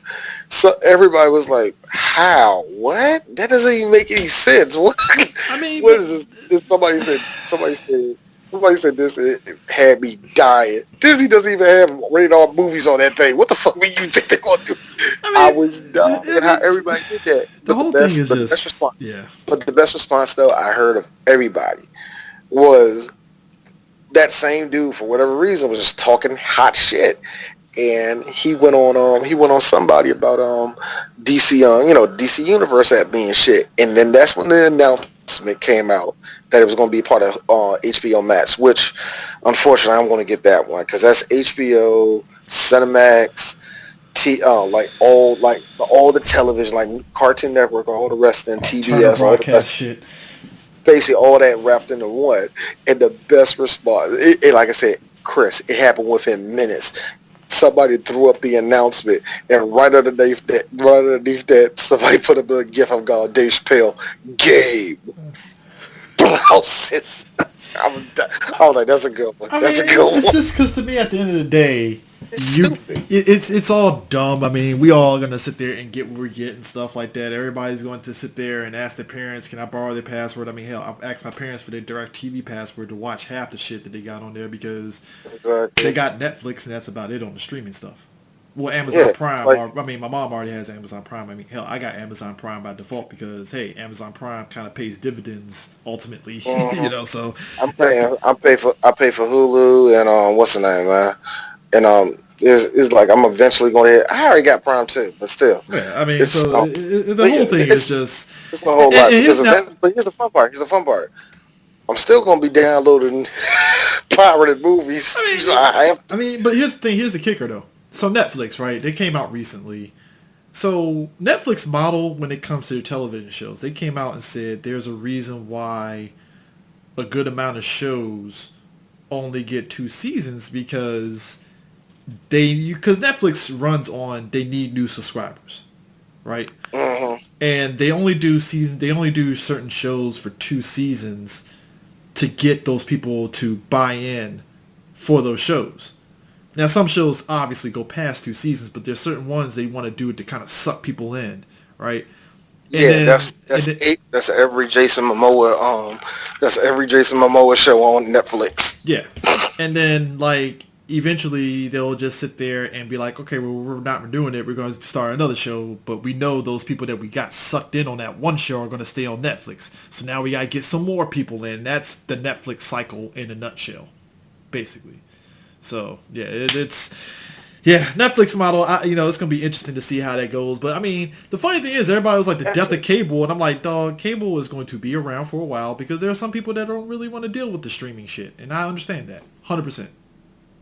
Yeah, and again, it goes back to what we said earlier. It's not a totally digital. We're not totally going digital yet. I mean, hell, they don't even want Google like fiber in some of this shit nowadays, and it's like, all right, cool, I guess. I mean, Actually, that's actually interesting. I'm kind of shocked about that. yeah, I mean, I am too. The reason why is because I thought they'd be ready to go to the next level or some shit. But whatever. So I put this in here because it's kind of all right, so staying with Hong Kong or fall in line. So this year, and here's where at least for me, and I'll let both y'all two kind of chime in on when y'all kind of heard about this. So I heard about the shit from Hong Kong from, funny enough, Jackie Chan, because I kept wondering why people were saying fuck Jackie Chan. I'm like, what the hell did he do? He say something fucking racial or something like that? Looked it up and I was like, oh, and then I think I asked you about like some details on it, and you were telling me about the Hong Kong thing and how Jackie was like hardcore, like I'm for Hong Kong, and I'm like, oh shit, damn, I didn't know it. Nigga was down for his motherland. See, it's kind of funny. learned about.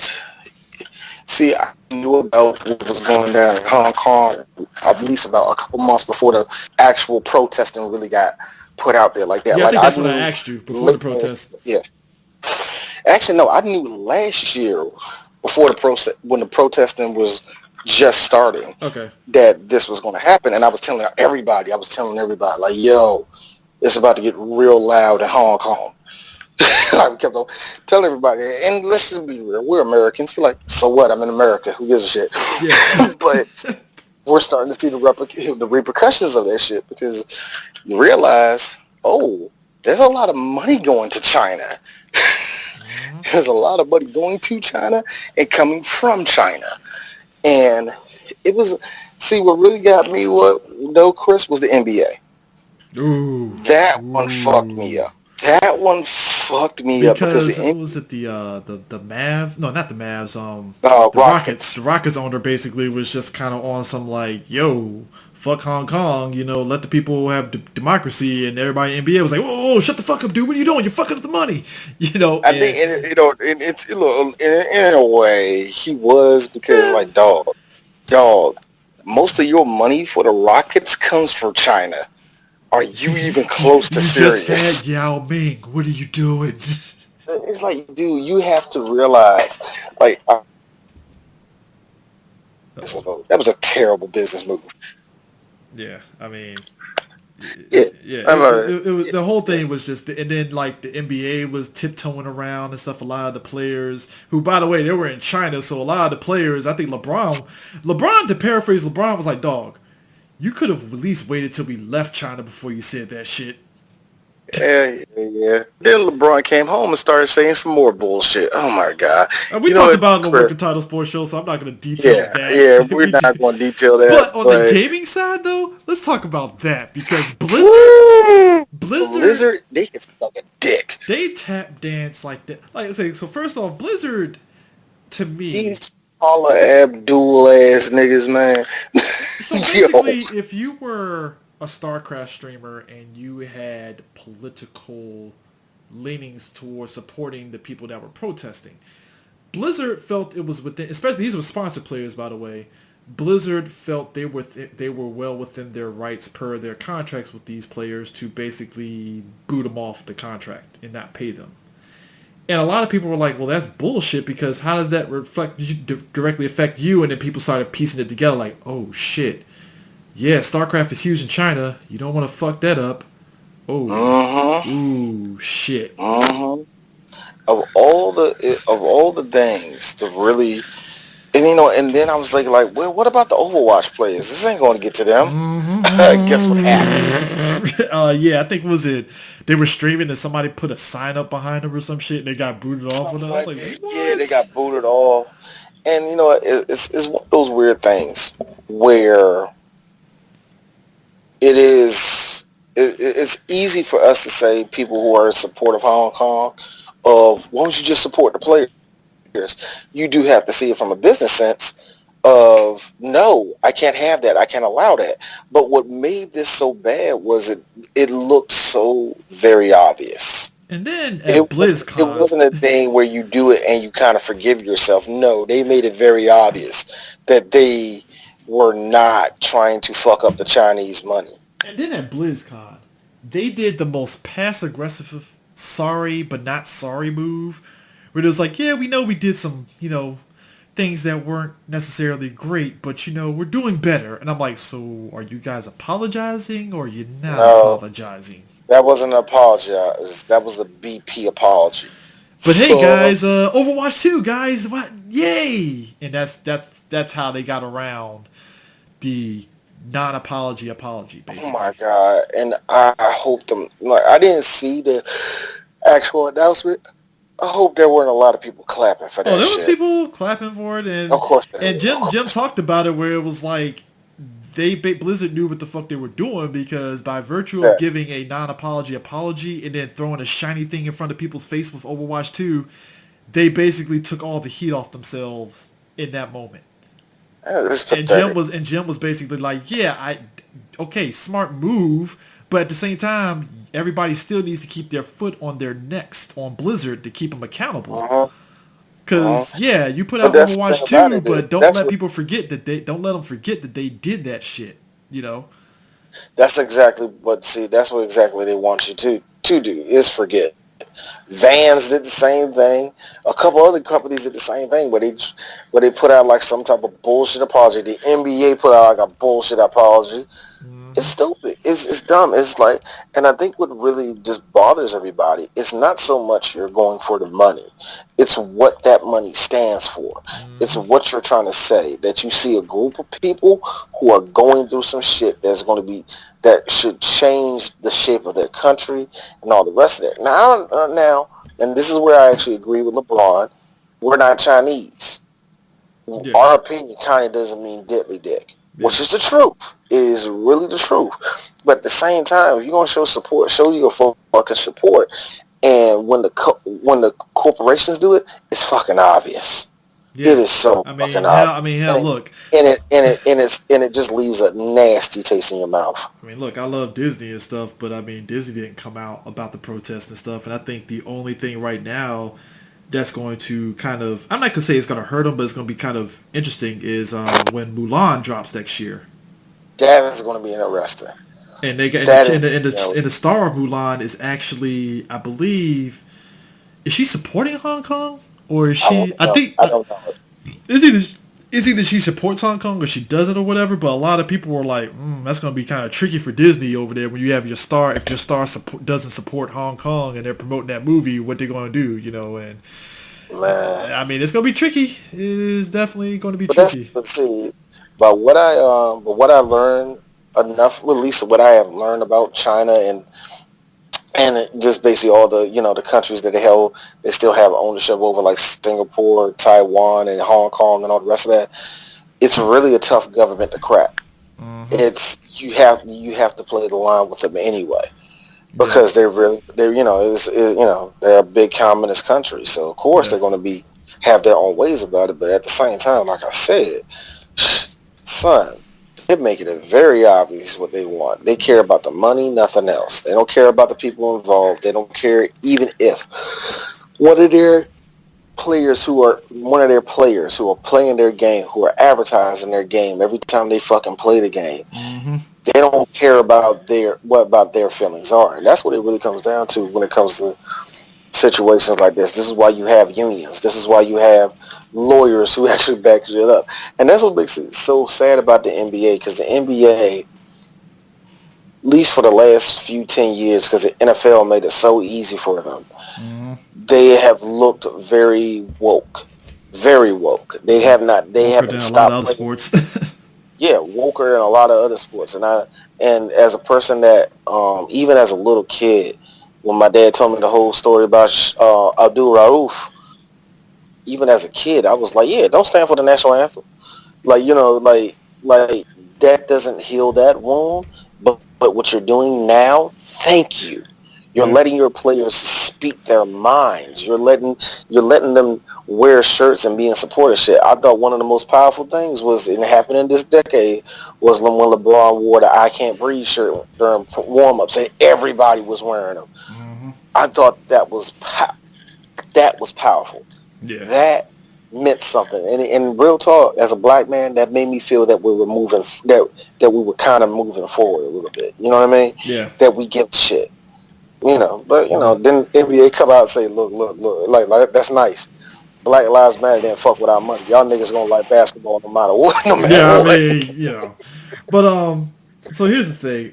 So I put it in here because it is gaming to a degree. I have to talk about this and stuff. But it is amazing that during this decade going into 2019, two companies had some went through some hard times due to dumbass decisions, and they managed to finally find God and turn the shit around.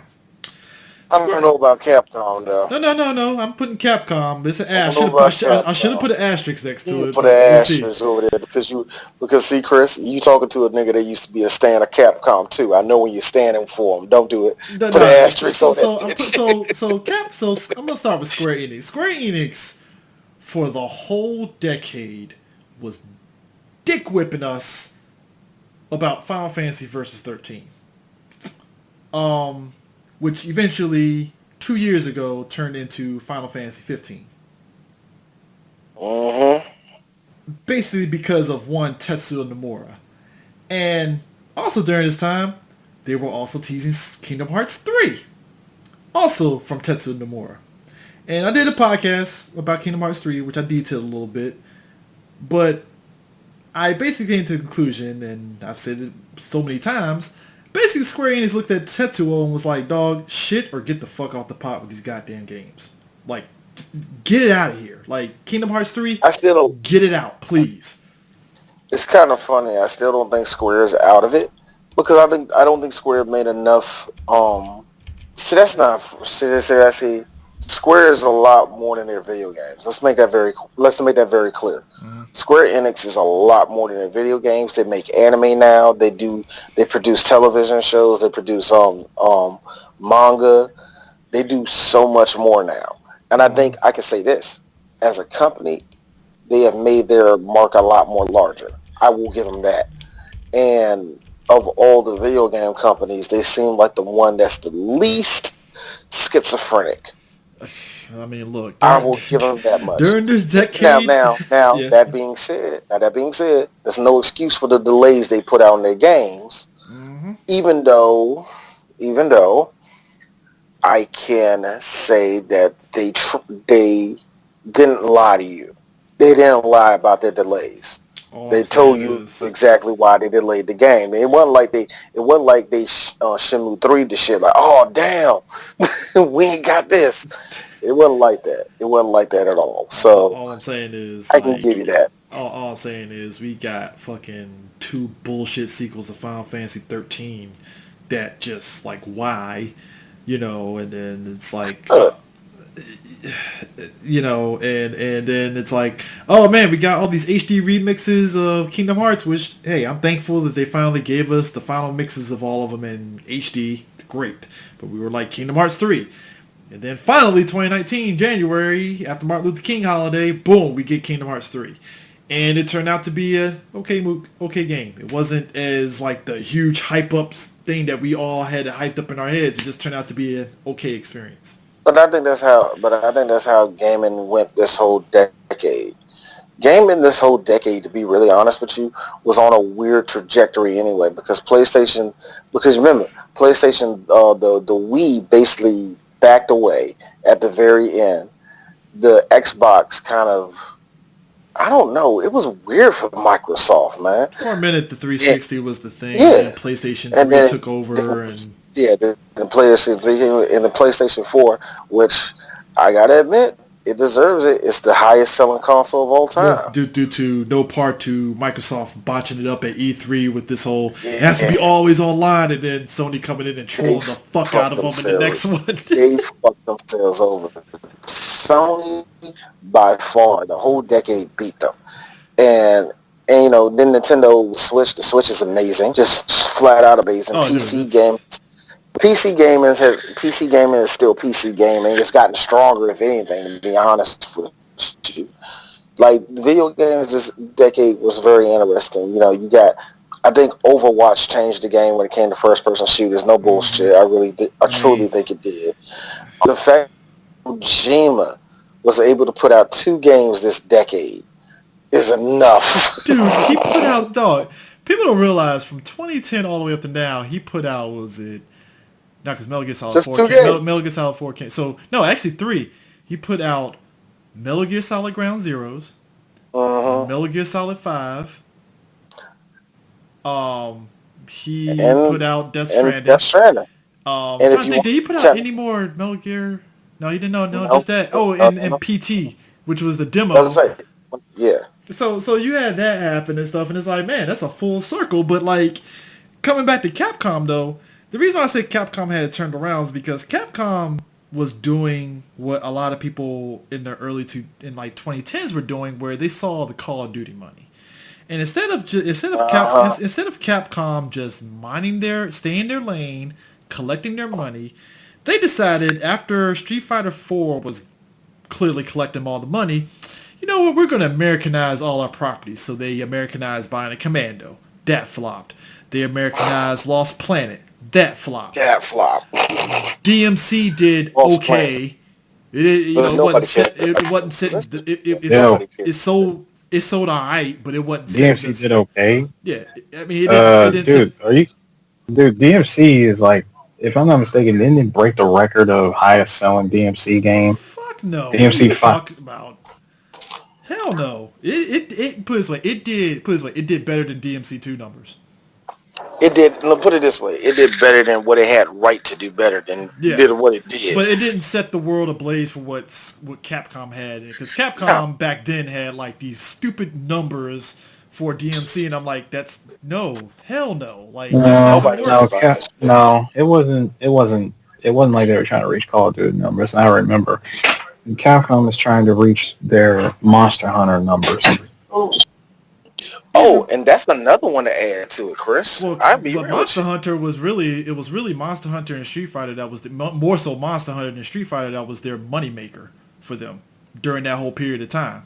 So like their earnings might have dipped, but it was Monster Hunter that was keeping it afloat. So I give you that though. Now, if you want to talk about turnaround, I do that.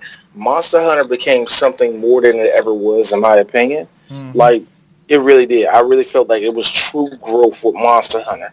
So, and it became, it went from being a niche game to, it's still a niche game, but there's a lot more people playing that motherfucker. Yeah, and then, like, you look on the fighting game side of things, they came out with Marvel 3 and Ultimate Marvel. I think we've talked about that many times. And then, like, all of a sudden, they decided, yeah, we're going to make this new game, Marvel vs. Capcom, Infinite. I'm like, okay. And then, like, you saw how they quickly pushed that game out, and it's like, oh, God, guys, no. I really feel like, and I stand by what I said, man. I still think Street Fighter 5 is a very good fighter. It's just that I never played launch it. Never play it. That launch was the shakiest of shakiest, because basically it was like this. That launch was terrible. Capcom did. Look, if that was SNK, it would have killed the company. Capcom did. It would have killed them. Capcom did what I asked of a lot of companies, but they did it the wrong way. I always say sometimes you got to say fuck the casuals. Sorry, that's just how that's my attitude. But here's the thing: when you come out with a game like Street Fighter, as much as I'm not a huge on story mode, you have to kind of put that in there just to grab the casual people, and they didn't. And the first 3, 4, I would probably say 6 months of the game, it was shaky. It was shaky, terrible. Despite like us and the people in the competitive community was loving it. It's just on terms of the casual side, people are like, well, I can't sit down and play this game because I got to either play online or I play survival. Who the fuck wants to play survival mode? So I need something. You know what? And that's the thing that really get it for me. What really did it for me was the fact that when Capcom finally decided to give it an update and decided to actually put in some work in it, like they should have did in the beginning, it turned around. Now, me and Eris got into it. You heard us got into it on the show of it doing the right thing and the wrong thing, whatever. The one thing I would give it is this. Capcom at least is trying their best to make a good fighter. I will give them that. And they're trying to improve on the whole formula, because Street Fighter is the basic of all fighters to me. Yeah. And they're trying to find ways to make it competitive, to make you throw in different variables, to make it more challenging for you and all the rest of that. To make sure you can chain these combos in a proper way to make it look good and all the rest of that. What's not going to happen is this. They're not going to make a game as fluid as Tekken. That's never going to fucking happen. They got to make their own thing, and I feel that 5 gets that. It understands it. Yeah. They were doing it in the 4. But I think 5 perfected it. Yeah. They know what they're doing now. And the thing of it is, it was like... hold on, wait. 5 in the word perfection. I know what you mean. Well, as of right now, the new season has finally... Hold on. Please explain to me what did it honestly perfect? Because what I saw... If there's anything, I will not shoot gameplay. No, because what I saw from Namco at the end of the King of Iron Fist tournament just dropped a mother load of announcements of DLC. Oh yeah. Let me make it very clear. Dude, first of all, they gave us straight up Tong Po. Dog, let me make this shit very fucking clear. and I meant it when I just said it. It is never going to be Tekken. Let me make that No, I very mean, let's fucking. be real. Street Fighter It's never going to Street be Fighter Tekken. 5 shaky launch is what opened up Tekken to finally hit that mainstream numbers. Mm-hmm. I mean, No, it wasn't that's just just what it it wasn't is. just a shaky. Hold on, it wasn't even just a shaky launch. I got something for you that's even better. Let's take into account one thing. Capcom, when Capcom screws up, the other companies do better because they open. What they do is they give you a product that's terrible, and what it does Mm-hmm. is it immediately turns you off from said product, and it forces you to look at something else. You Let me. notice that more people, and you notice that more people flocked over to Tekken if that was their interest. But if their interest wasn't in Tekken, they flocked over to Soul Calibur. Interest wasn't there, they flocked over to Blaze Blue, they flocked over to Guilty Gear, they flocked over to everything else. And going Yeah. back further on Capcom, when they announced Marvel, was it Marvel Infinite, aka the MCU versus Capcom, when they announced that, and everyone saw what it looked like with that demo, and Arc Systems came out with that bully foot, which was Dragon Ball Fighters. Yeah, That's not. and the thing, I was the Now, thing is now, hold on, because hold on, hold on, hold on, Chris. Let me straighten this out, Eris. Yes, I agree with all that. What I was saying was, let's take out the shaky launch and all the rest of that. The updates, all the new characters, the way the game feels, the way the game is. I will go on record and I will stand for it. It is one of the best gameplay wise. It's one of the best Street Fighters. I mean it. I love it. It is like this is the way the game should feel. It should feel like this. I'm not saying it's better than Third Strike or Alpha 3 in my book, but I'm saying it is good for what it is. especially the new Now is update it now. that's what I'm saying. Now is it going to beat all the rest of the titles? I'm not here to argue with that because it's never going to be Tekken. It's not going to have the feel of a KOF. And it's not going to be fucking Mortal Kombat. It's not going to fucking happen. Nope. That ship has sailed. Yeah. They have lost to all of them right now. But here's the I thing, like right now, they've That's been all I'm saying. That's all I was saying. they've been slowly getting it back, and like I said, the new update that's coming out now, a lot of the players are finally like, "Thank you, Capcom, you're finally bringing stuff back." Especially when you got Daigo saying, "Thank you, Ryu is back to being Ryu now, finally." But the thing of it is, like even outside of the fighting game stuff, they brought back Mega Man with Mega Man 11, great game. I haven't played it yet. Yeah, it's actually a really good game. DMC5 came out. That was huge for Capcom, and everybody's like, "Oh my god, Capcom's, they're finally doing stuff." Fucking Resident Evil 2 remake came out. That was huge.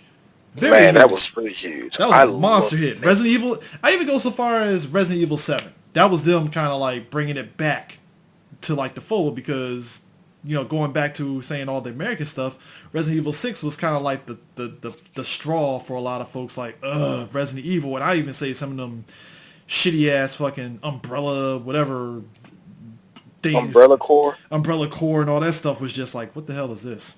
Like, That was just them making games. They didn't know what the fuck they were yeah, doing. and I remember going to a San Diego Comic-Con and seeing that, and I'm like, what the fuck is this? Like, ugh.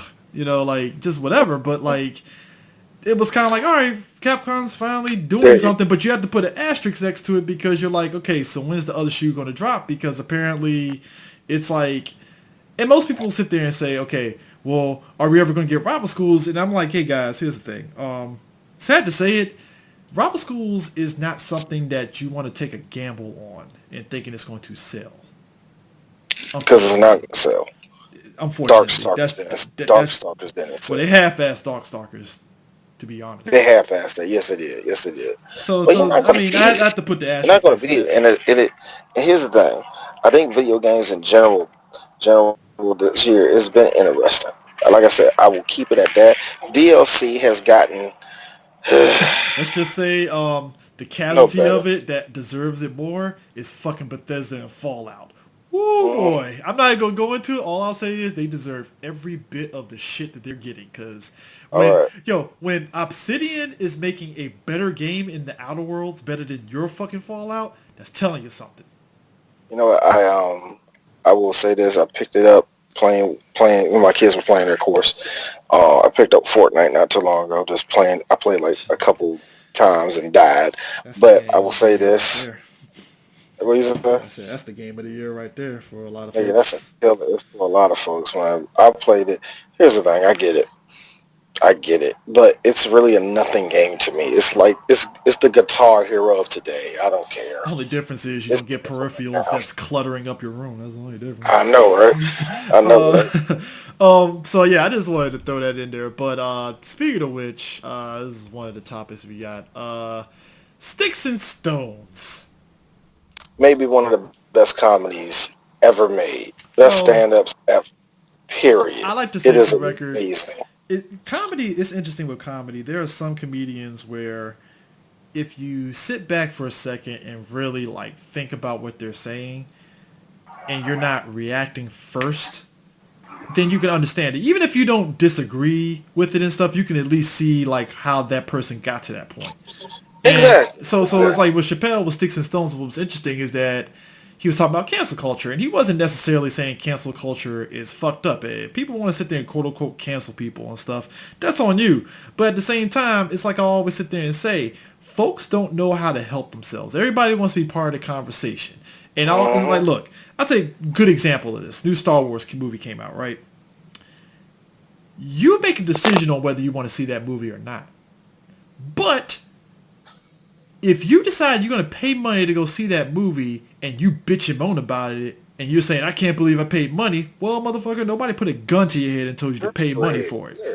And that's what Chappelle was saying. It's like, okay, if you're angry and mad, well, you clicked on my fucking face, bitch. Like, you didn't have to. Like, you know what I'm about then here. they got Like, guys, like, come on.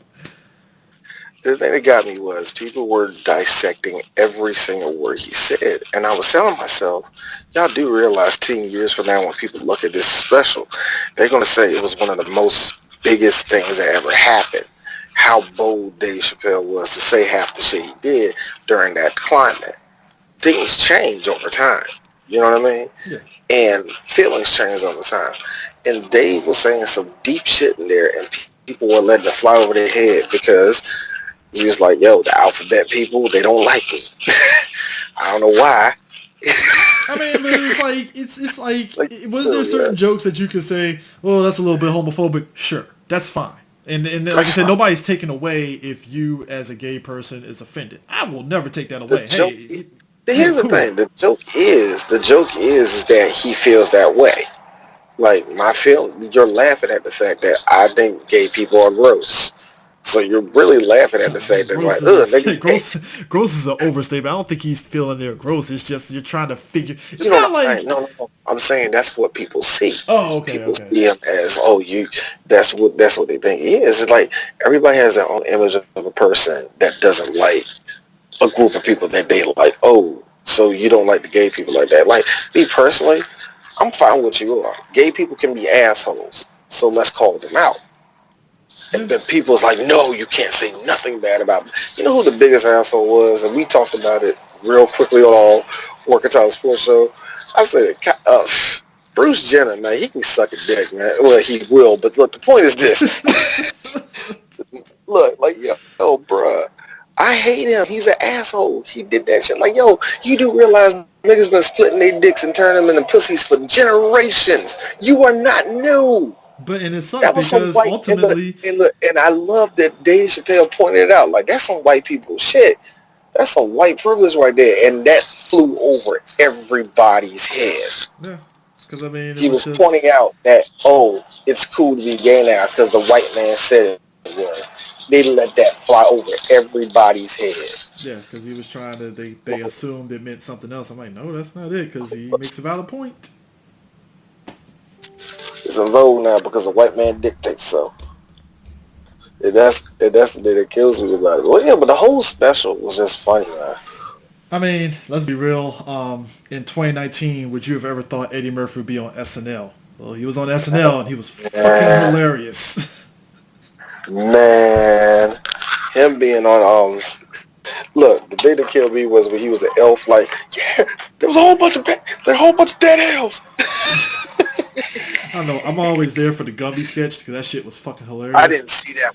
I didn't see that one yet. Though. That shit, that and the Mister Rogers Neighborhood shit had me in tears. Yeah, I seen Mr. Robinson's Neighborhood, man. I say that one. Mr. Robinson's Neighborhood. Mr. Robinson's Neighborhood. My bad. I mean, it's yeah. It was definitely that was something that was amazing, especially for Eddie Murphy putting out "Dolomite Is My Name," which we still need to do a podcast on. But yeah, that I mean, dude's been on a roll, and as he said, he got 10 kids. I mean, that's wow. And the thing that killed me about this is that Eddie Murphy has never really left the eye. He just haven't done bigger projects. Yeah, he's been chilling. He just haven't been doing ambitious projects. It ain't like he fell off. The last shit he did is funny, man. Like, hell, man, you see, I Am Dolomite has proven that he's a great actor. You know what I mean? Come on, man.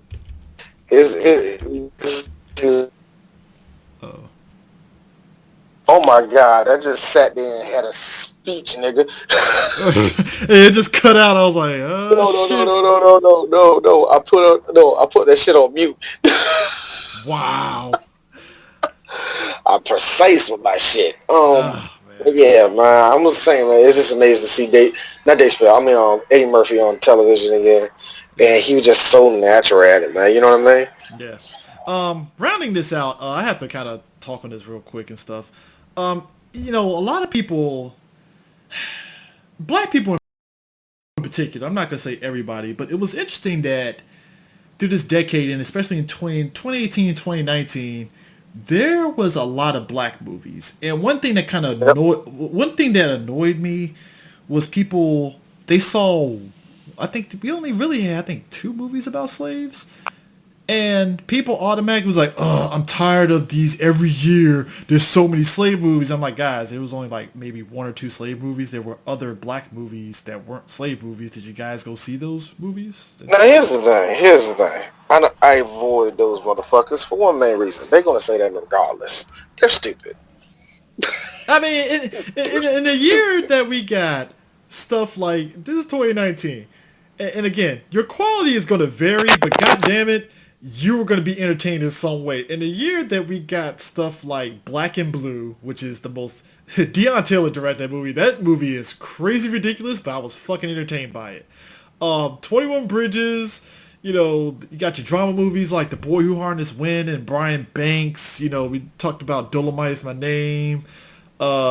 Basically, Black Frequency and Don't Let Go. Black Frequency, which I have not seen yet. Fast Color, which was the movie that kind of came and went in theaters. Just Mercy, which is actually coming out. Actually just came out. Actually comes out this weekend. Well, basically before the end of the year. You had, It's supposed to come out yesterday, man, or something like that. Well, I mean, I think it's limited release, and then in January it gets a full release. And then you had stuff like The Last Black Man in San Francisco, The Intruder, which is another Deion Taylor movie, Queen and Slim, Shaft. Queen and Slim got on my last nerve. That's the people on that one. No, bruh. I don't know which part of Black Twitter to blame. Do I blame gay Black Twitter? No, I can't blame this on them. Do I blame poet Black Twitter? No, we can't really truly blame. Yes, I can. Yes, I can.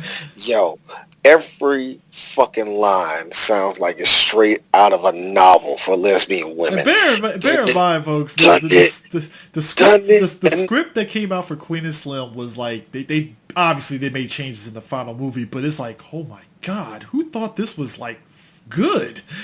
Like, what? Man, like, what type of dude? It was so the best response. Her she was dark like the slaves in Africa. It's like, what? The best response I saw to one of those things that somebody put that Rihanna gif up there. This is the most ghetto-ish shit. I mean, and like you had stuff like them girls, the real popular girls in your class when you was in high school. Yeah, they read those books now. Like, oh my God, it's just so romantic. The black romance novels that has like the Mandingo dude and like the fucking light skinned Beyonce type chick on the front cover. like, I was his gun and I pulled his trigger. Like, yeah, that's deep. What? No, it's not. What are you doing here? And then, like, I forgot that Us came out earlier this year. That's how long this year has been. And then we got like the remake of What Men Want because, of course, you know, fucking Will Packer wants to torture us with another movie of his. Which, hey, look, I give Will Packer a lot of shit, and I'm getting them jokes off, but you're guaranteed at least 1 or 2 Will Packer movies a year. I say 3. Look, here's the thing. Here's the funny thing. He gave us 2 this year. We were supposed to get Jacob's Ladder in theaters, and then apparently that just hit Netflix on Christmas. So Merry Christmas, guys. Go watch Jacob's Ladder and just be stunned that that's a remake that happened. And, wait, oh yeah, you told me. Brian Ely and light skinned activist dude, Jesse Williams. Oh Jesus, Jesse Williams. Oh, but I'd be remiss not to point out one stellar black moment that got so many jokes, but yet the episode was great. And Dee is probably gonna know what I'm talking about. The Black Mirror episode with Black Manta and the Falcon. There were so many layers in that episode, but no lie, the funniest part of that episode was when he was staring at homeboy and was like, just kiss me already, god damn it. Just fucking kiss me, man. Yo, okay, we have to talk about it. Yes, we do. And this is a good time to say something. Okay. That whole episode was the biggest mind fuck. I didn't know whether to be turned on that Mantis was getting fucked by Ryu. I mean... Alright, look, stop. Shh. Alright. Stop. Okay. 2 things. A, because I know me. Yes, I'm going to get jury. Number 2, I'm going to be a dickhead. I'm going to be waving my titties at you. Joe, here's the worst part. Are we going to fuck? See what happens. Bruh, the funniest... Here's the whole episode, and this is Black Mirror. Black Mirror does this shit, right? The fact that Yaya his character was really like, dude, I fucked a polar bear, and I know how to feel. I was like, what? Joe, that was funny. Now, here's the funny part. Okay, the thing that got me was this. And I mean this. The first time, that's it. Dude, they did that shit like 6 times an episode. I was like, what? Hey, Chris, I told this to Eris. I was like, yo, Eris, real talk. That's one time you get with me. It's one time. Dog, but here's the kicker, like, because the kicker is that Nicole Beharie, she's a great actress, right?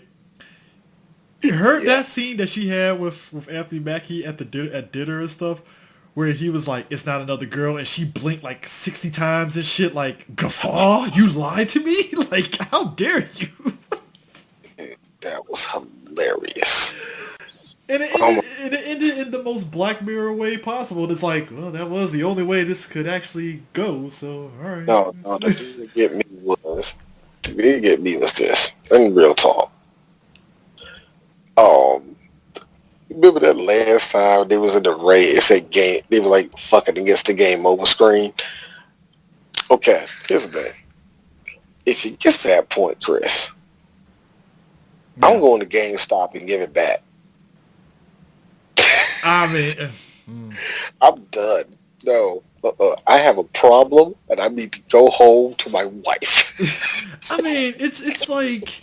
Because here's the thing that the conversation that happened out of that, and this is kind of like that was the episode that literally kind of made some people tell on themselves, because you had a lot of black dudes that were homophobic as shit about it. I'm like, so basically you're gay, dog. Really? Okay, cool. You're gay. We get it. You're gay. We get it. We understand. Dude, that was a funny point. That was the whole point of the episode.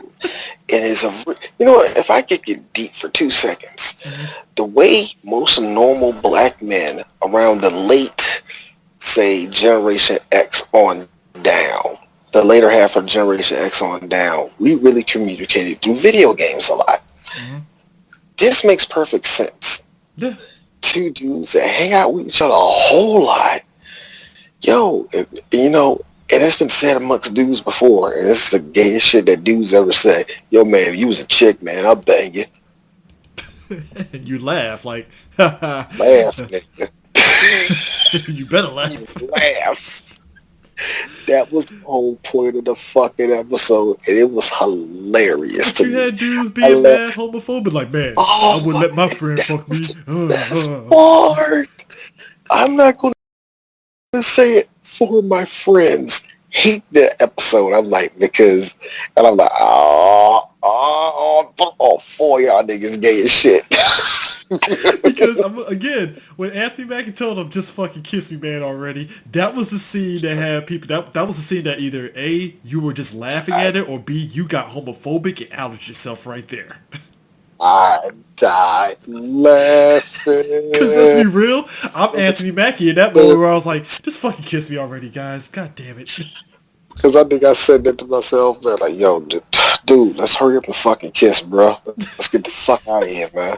See, me and you, I like, because I think when I saw it, and I was like, I don't know if I told you or you already knew, but like, I remember watching, I was like, I got a feeling that me, D, and Eris, we would be on the same page on the way this episode went, and I'm like, yep, we were on the same page.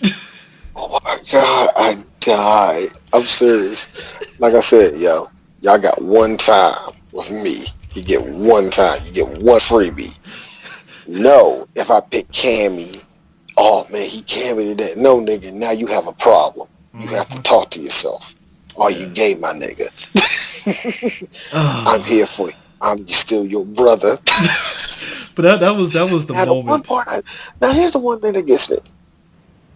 So the ending though. I mean, she let him have his free day to fuck his friend in the video game. And she get to cheat on him? One day, go out on a date night, So it's like an open Somebody relationship, else. sort of, but not really. I'm not a fan of the ending. It wasn't the typical fucked up Black Mirror ending. It wasn't. It was like real life, except it was just in a video game. It's like, okay, so y'all went to an open relationship for a day. All right. I can see that compromise. Mm-hmm. But you know what? And that's where it becomes, hey D, that's between them, nigga. All right. Yeah. But anyways, yeah, it was birthday, man. I fuck him. So, anyways, I pick Ryu. You pick Ryu. I pick Chun. Let's go. No, Chris. Here's the fun part. I pick Ryu. He picked Zangief. Get it on. What? To just have sex in real life.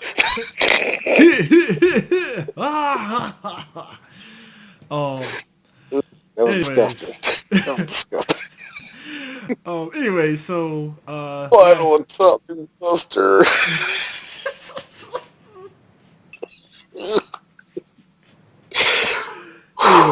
anyways, lastly, deaths happened in 2019, just like anything else. One of them, Danny. Well, this is recently. Danny, I would go down kind of a short list, so to speak. At least the ones that we know. I'm not even going to list the people that I don't know. Danny Aiello, obviously, great guy.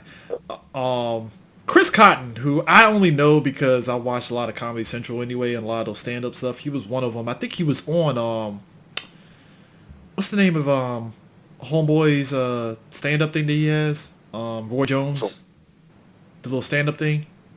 From Roy Jones? He's on Roy Jones. I mean, Roy Wood. His Roy Wood Jr. Shit. What's the name? This is not happening. Yeah, Chris Cotton was on it. So he died and stuff. So that happened. Was it? Was it? Oh, Renee Auberjonois, aka Odo from Deep Space Nine, died. That was a double whammy because it was him and Homegirl's husband from the show, that was the writer for the show, died around the same time. Wow, I didn't know that. Yeah. So, but yeah, Odo died. Juice World. Yeah, Juice World died, becoming another victim of what I call the only way you can die from marijuana, being stupid. Yeah. Yeah, which in this case was just, it was really sad because because they weren't going to arrest him. Yeah. It was Yeah. on a private plane. He panicked and Mm-hmm. he ate. Oh, that's sad. Yeah. That is just sad, man. George Yeah, Ack. I have one. I will say this: I have one song of his. Is him and Young Thug. It's kind of terrible, but I like it. Hey, I might have to check that out Beat though. go, beat go, beat go. That's on. Um, Damn, I'm kind of mad we missed this on Working Title Sports Show. George Atkinson III, he was a running back. He died this year. And apparently people were saying that it might have been from him being depressed from when his brother died last year. Yep. Yeah, they're saying this a lot. That's what I heard. Yeah. Shelley Morrison from Will and Grace. She played the maid, Rosario Salazar. She died. Heart failure. What was it? Yeah, I just had it. Ryan Costello, Minnesota Twins pitcher. He died. Apparently, it was natural causes. hmm Um, there was somebody else that was a wrestler that died of natural causes too. Who's that? Gosh, it slipped my mind. John Witherspoon. That was another Yeah, one. Whew. John Witherspoon. The one thing I can say is that about John Witherspoon is I have been watching a lot of Black Jesus and enjoying him. Oh, he's great. He He is is great. hilarious on Black Jesus. For the soap opera people, John Clark died. John Clark died. Yeah. Willie Brown, another person I'm kind of mad we didn't talk about on the Working Title Sports Show. He died. NFL Hall of Famer. He played for the defensive back for the Oakland Raiders. Yep. Rip Taylor. Yep. Rip Taylor died. Um, it's kind of funny. We don't get. We said this recently because we did on RoboCop 3. We don't get a lot of Rip Taylor movies. You know, it's funny, as a kid growing up, I've heard of Rip Taylor. He was this obviously gay guy and stuff, and I think the one movie moment of his that I enjoyed was the fact that the guys from Jackass got him in all three of the movies. He got all three of the movies in it. We don't get a lot of them. We'll see him a lot. But he's a character. He is a character. You gotta give him credit on that one. Diane Carroll died from cancer. Yeah. She was definitely one of those women that my mom, I think all of our black mothers adored. Yeah. Clearly. She was the first. You said she was the first black star on television. Dynasty. And yeah, just big, especially on Dynasty. And, just over the years, everybody just know who Diane Carroll is. She has a presence about her, etc., etc. She was graceful. She was magnificent. She was flawless. Our boy, skin. That's like a boy. Anyway. Our boy Louis Rankin died. Mm-hmm. Yeah, so that was great. Jesse Norman, she died. She died. Was it Rob Garrison died? And if you watch Cobra Kai season 2, I believe it came out earlier this year. He was in it. Who was that? He was one of the Cobra Kai members. It's like, it's not even bloodbath, Johnny. That guy. What? Yeah. You know what? I forgot how much deep knowledge of that show you have and people even know that show. I mean, he was Yeah, he was in it, so I was like, cool. Yeah. Aaron Eisenberg.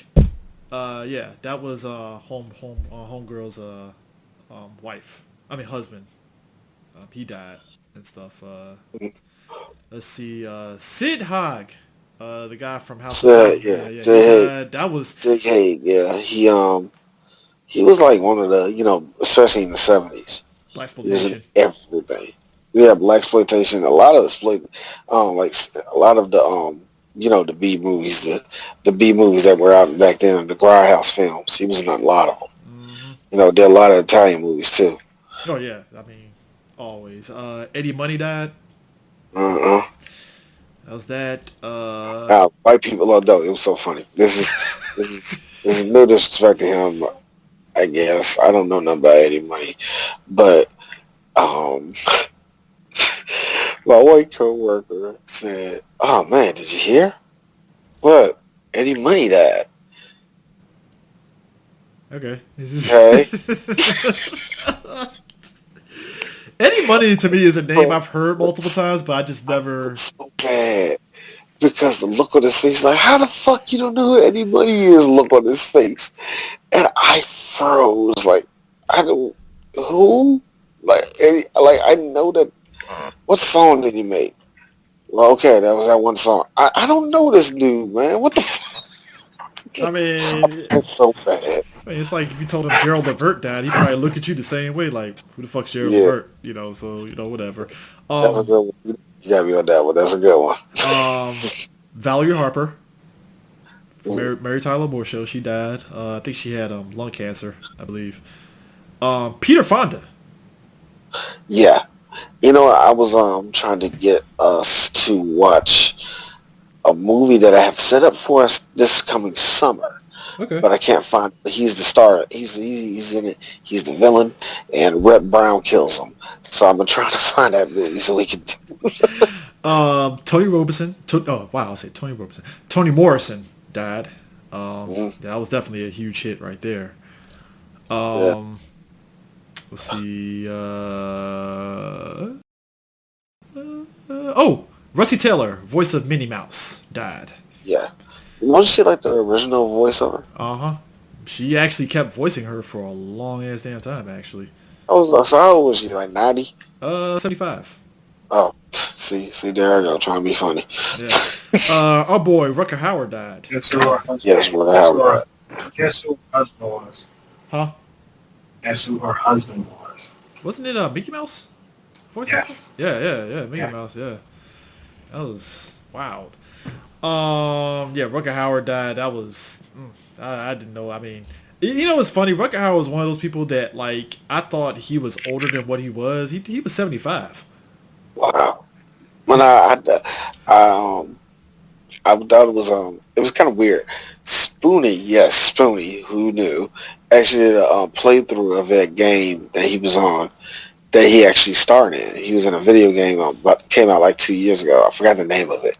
I think it's like Stalker or Hacker or something, like Yeah. a Watcher or something like that. And that was the last thing he did. But Spoonie was pointing it out during the gameplay where you heard because there's a lot of talking in the game. There's Yeah. a lot of dialogue in the game, and you just hear Rutger Hauer talking, and Spoonie's like, "God, is there something in his fucking throat? What the hell?" The whole time, like, like, okay, Rutger. I think he was a character, but he worked up to his. I don't think he put nothing out last year. So Yeah. yeah, Pernell Sweet Pea Whitaker, boxing legend, died. Actually got yep, killed in a car accident. uh huh. Kind of crazy. That's Um, sad, man. yeah, another one who I don't know if you guys. I mean, I've heard of her in passing. Emily Hartridge. She was a big YouTube personality. She got killed. God, she got hit by a truck. She was Wow, on an electric scooter. She got hit by a truck. wow, Yeah, that's that's messed up. oh, this is big time messed up. Rip Torn died. Uh huh. Yeah, very legendary actor. If you can dodge a wrench, you can dodge a Yeah, ball. that's another motherfucker that we're really not going to see a lot of. Yeah, That's yeah. amazing. You think we would have done more than him too? Yeah, but whatever. Here's one that wow, I don't know if maybe I just wasn't paying attention. Ross Perot died this year.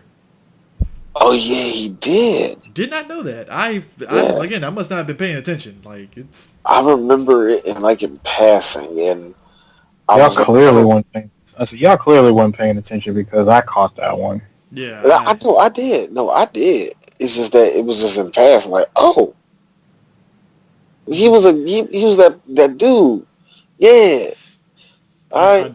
Unfortunately, my memory of Ross Perot is homegirl from all that parodying him. So I know. All I remember is ears. yeah, the ears. Cameron Boyce, who was one of the characters from the Descendants on Disney Channel, actually died. Um, I don't think they've. I think apparently he had a seizure while he was asleep, which is the worst way to go out. Because I had Yeah, a that's sad. girl's brother. Her brother died. Actually, he had a seizure when he was asleep, and kind of fucking sucks. That was one that kind of hit the whole Disney fam like huge and stuff. And that was the thing too. Like I kind of dismissed the Descendants movies like it's whatever, but then I forget that there's a huge fan base for those movies. So I was like, oh shit, wow, okay, didn't know that. Not like I was making fun of anybody, but it was like there's fans for that. Huh, interesting. Yeah. Gloria Vanderbilt, she died. Fashion designer. I mean, probably heard her in passing and stuff. Dennis Day, he was the original member of the Mickey Mouse Club. He died. Jeez, jeez, that it? Um, Green Bay's... More people died. Yeah, I'm not including some of the people I never fucking heard of, FYI. You know what? Tim Conway? Tim Conway? Uh-huh. Who's that? Tim Conway, Dorf Golf, that dude, Huh? dude from Carol Burnett show. Oh God. Yeah. See, whatever. All right. Oh yeah, Silver King is the one you're talking about, the wrestler. Yeah, Silver King. That's what I was talking about. Lastly, I have to include this because Power Rangers and stuff. The Red Ninja Storm Ranger died. Was it Pua? Pua Magasiva. I don't know. I don't know how to say the dude's name. Pua, yeah, it was suicide. Which there's a longer story, and me and Prime might talk about that. But yeah, I want to be a part of that one. Be a part of that one. Bruh. Oh damn! Wow. Two more people. Last two people. Sorry about that. Please. Now, fucking John Singleton. God damn it, I forgot about him. Yeah, John Singleton and Peter Mayhew. Chewbacca. Yeah, both of them. Yeah, I forgot about that Pete Mayhew. Yeah. John Singleton passing was just like wow. Mm-hmm. I mean, that's a dude that was like you forget. You know what's funny? Lucas reminded me he did Illegal Tender, and I was like, did he do that? Shit, he did do it. Yeah, he did Illegal Tender. Yes, he did. Illegal Tender wasn't that bad. Yeah. It really wasn't that bad, to be honest with you. Yeah, it got kind of stupid in the middle, but it wasn't that bad. Yeah, right after the house scene, the house shootout, and then it went to Brazil. That's when the plot kind of lost. To show you how ain't shit I am, I was just in it for Daniel Ramirez and the mom. That's really all I was in there for. The mom was she was about it. No. Hey, the mom. Look, I'm looking at the mom like, you sure that's your mom, dog? She could be your sister, your older sister, dog. What are you doing here? That was not his mom. It was an aunt. Clearly, I mean, she looked like an aunt. She didn't look like a mom. Exactly. She's like an aunt. She ain't got no kids. She dressed like she didn't have kids. Shit. I was saying, she's like a 40-year-old and had no one child. She rolled it. Like, God damn. But yeah, that's 2019 in a decade in a nutshell, man. It's 2020 is going to be quite interesting, especially particularly on the movie side of things and stuff. What's going to go in the future? Because with Endgame kind of culminating and dick swinging itself all throughout 2019 and shit. You're lying about that, man. I mean, and also to this credit though, besides their dick swinging, I got to give DC credit. They have finally turned away from all the Snyder cult bullshit and stuff, and we got Shazam and Aquaman this year, and it was great. We got Wonder Woman 84 coming out, so kudos to them, man. They finally turning it around over there and stuff. I think as far as us, there's here's the thing. Every month, at least for the Three Black Geeks podcast, we're going to be doing a month. So next month is going to be Dragon Ball, and just be ready for that. February again, Black Action Month. It's going to be up to the fans to actually vote for two of those. All right, cool. Two of those movies. Cool. Yeah. Cool. The month after that will be a month where, Chris, we talk about scientists and things that they do, the things that they make you say, and the thing that AKA makes us, and the thing white that makes us people. say, God damn it, white people. It's going to be that And I don't buff. want our And white listenerships to be like, "Oh man, you take pot shots at white people," but it's like, come on, guys, no, no, no, no, no, no, no, no, your race is no, no, no. responsible We're for taking pop 95% shots of. at them. That whole month, Lawnmower Man was white classism in a look. Anyway, but the point is this: look, like April, I think it's going to be just something. It's going to be random, but they're going to pick the Seagal movie this year.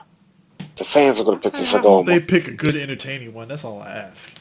Well, we are, but now, Chris, here's the fun part. We're on the last two Seagal movies where he wasn't moving, and we're on the last two early Seagal movies.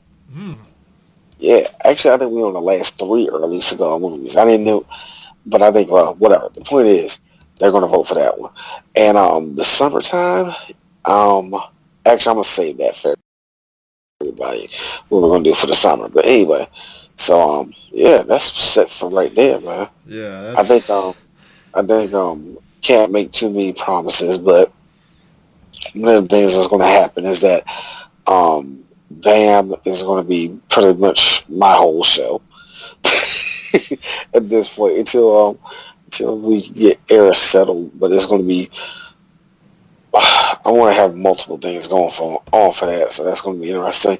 As far as the Morphin Metacast, Chris, what can we expect this next year? Actually, I just put out a commentary me and Prime did, so that's kind of starting back up and stuff. We're actually, the next one we do is going to probably be on the season one finale. Well, not really a finale per se, but it was kind of like the mid-break one, Doomsday Part 1 and 2, which was like, that was the episodes before they got renewed and they had a makeup series, so I might get you and DJ Sue on that one. And I know Sue actually, funny enough, he's been watching Sentai Sundays on Twitch, and he just Really? saw all of Jetman. And I'm thinking about hitting up Prime and asking him maybe the next episode we do Jetman, because I can get, I've actually loved Jetman. yes, Like so it's always good to get I people into the legit fold. I legit love that series. I mean, granted, it's Super Monster of the Day. It's definitely Sentai. I mean, it's about as Sentai as Sentai can get, but I love it. You know, the Now, thing.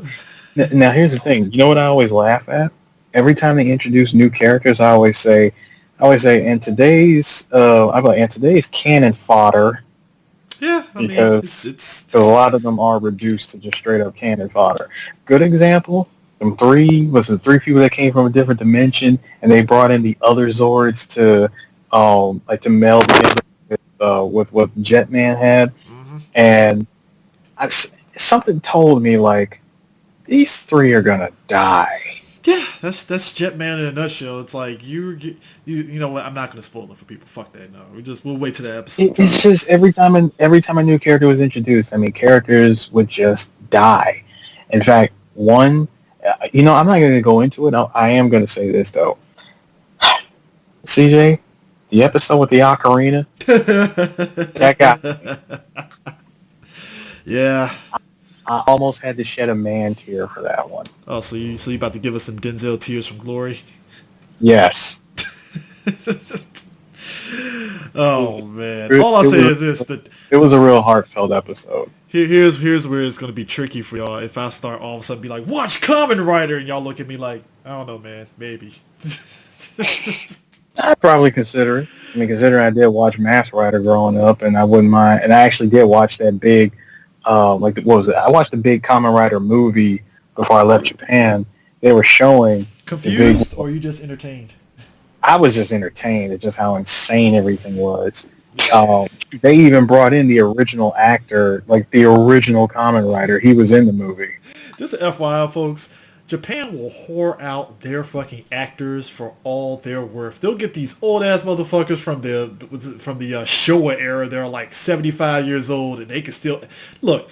Yakuza is not far off from what these motherfuckers probably look like underneath with six packs and shit. I'm sorry, like I know that game is outlandish, but like when Kazuya is like 60 years old and he still got like an 8-pack, and I'm like, what am I doing with my life? Seriously, what am I doing with my life right now? Dude, that's funny, man. But yeah, so more from Edicast, that's still going to be a thing. Pressing buttons, we're definitely going to start. I'm not going to say ramp up, but we're definitely going to have a variety of topics and stuff. I'm just going to say this. I think next episode we do a pressing buttons. We really got to talk about Final Fantasy 13 because I saw an article from Kotaku that had me throwing my fucking phone on the other side of the room when they sat there and said, I think we were a little too hard on Final Fantasy 13, guys. I'm like, fuck you. You know what, guys? I really think that we should, praise 13 for being so different. Go home, dude. Go home. So pressing buttons, that's going to be a thing and stuff. Sir. Sports show. I'm thinking we'll find out what happens in this week 17 finale with Dallas, and we'll get back to you guys on that one. You might be saying, you gonna do one this week? No. Fuck you. No. We're just going to see how week 17 starts. No, man, you see what's in a year, man. We all caught up, man. We can't do that shit, man. No, that's not going to happen. Stop. We'll see how week 17 finale pans out, and then you'll get our answer on that one. And Wrestle Corner, I'm looking at you, D. I know you putting out Wrestle Corner 100. I know that's happening. Yeah, well, that is happening. The rest of that shit, I mean, are you still going to try to do your live thoughts on current state of wrestling kind of thing? Still, whenever you get a chance to.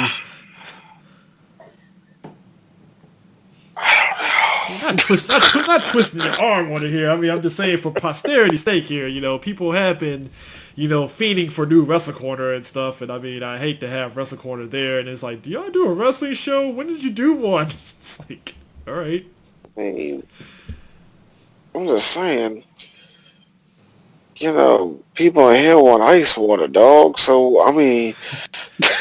hell, you can put out an episode that's literally 2 minutes of you saying, wrestling's great, go watch, and just leave it at that, and I'll just upload it. That's not funny. Don't dare me to do something that bold. It's like me putting up a more controversial, but yet right. AEW sucks. Done. This dude is brilliant, man. All of a sudden, after riding on that wave for the next 18 months, all of a sudden they go from 2-second episodes to 4-second episodes. These really sold out for ad time. Oh man! So I think it was from Medicast, Wrestle Corner, Bam. Working titles, sports show, pressing buttons, 3BG. I think we covered all our bases. I think we covered our bases. Yeah, we think we covered all our bases and stuff. Which, actually, I should ask Sue this and stuff, because I've been kind of stepping it up on our Twitch, so you should definitely subscribe on our Twitch. But I'm looking at Sue on this one, and maybe there's a reason why he stopped doing it. Sue, for a while, actually was doing DJing on our Twitch channel. Are you ever going to start that back up? I'm going to start it back up again. I'm in the process of getting a new laptop because Lord knows I need a new one. And once I do, I'll be back to playing again. I was kind of shocked the amount of people that actually watched you on Twitch. I was thinking it might have been 1 or 2. I think at one point it was 10 people in there. I was like, oh, okay, people watch. Yeah. I know I didn't get a chance to talk much about this year in review, but I did pick up a couple of things for myself for Christmas. So I got myself a new gimbal for my phone, and as well as a brand new tripod for my phone, because I got 2 phones. And balling out. Yeah. Nah. It's more like Black Friday baller, but hey, yeah, I'll take what I can get. It's all the same.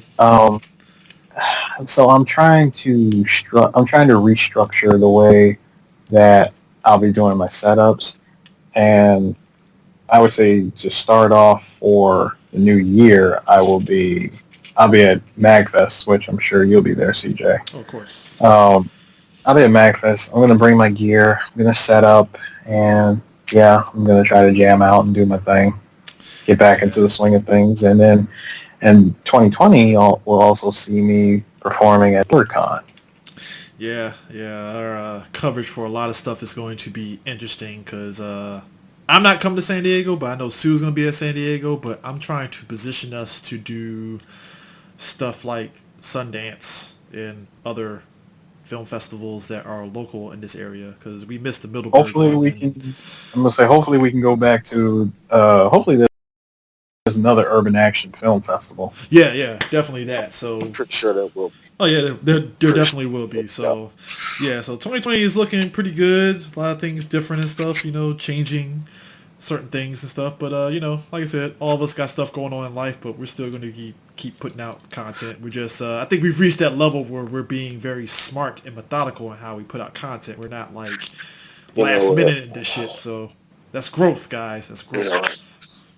That's real growth. I gotta say, I wanted to say this to everybody. I went down to a little studio tour of Black Lightning.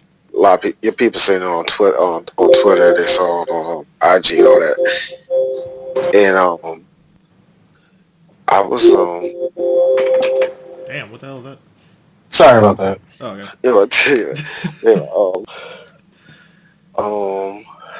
Anyway, I was when I went down there. I met a different, saw a whole bit different outlets there and all that mess. And I was thinking to myself, Three Black Geeks is here. Why?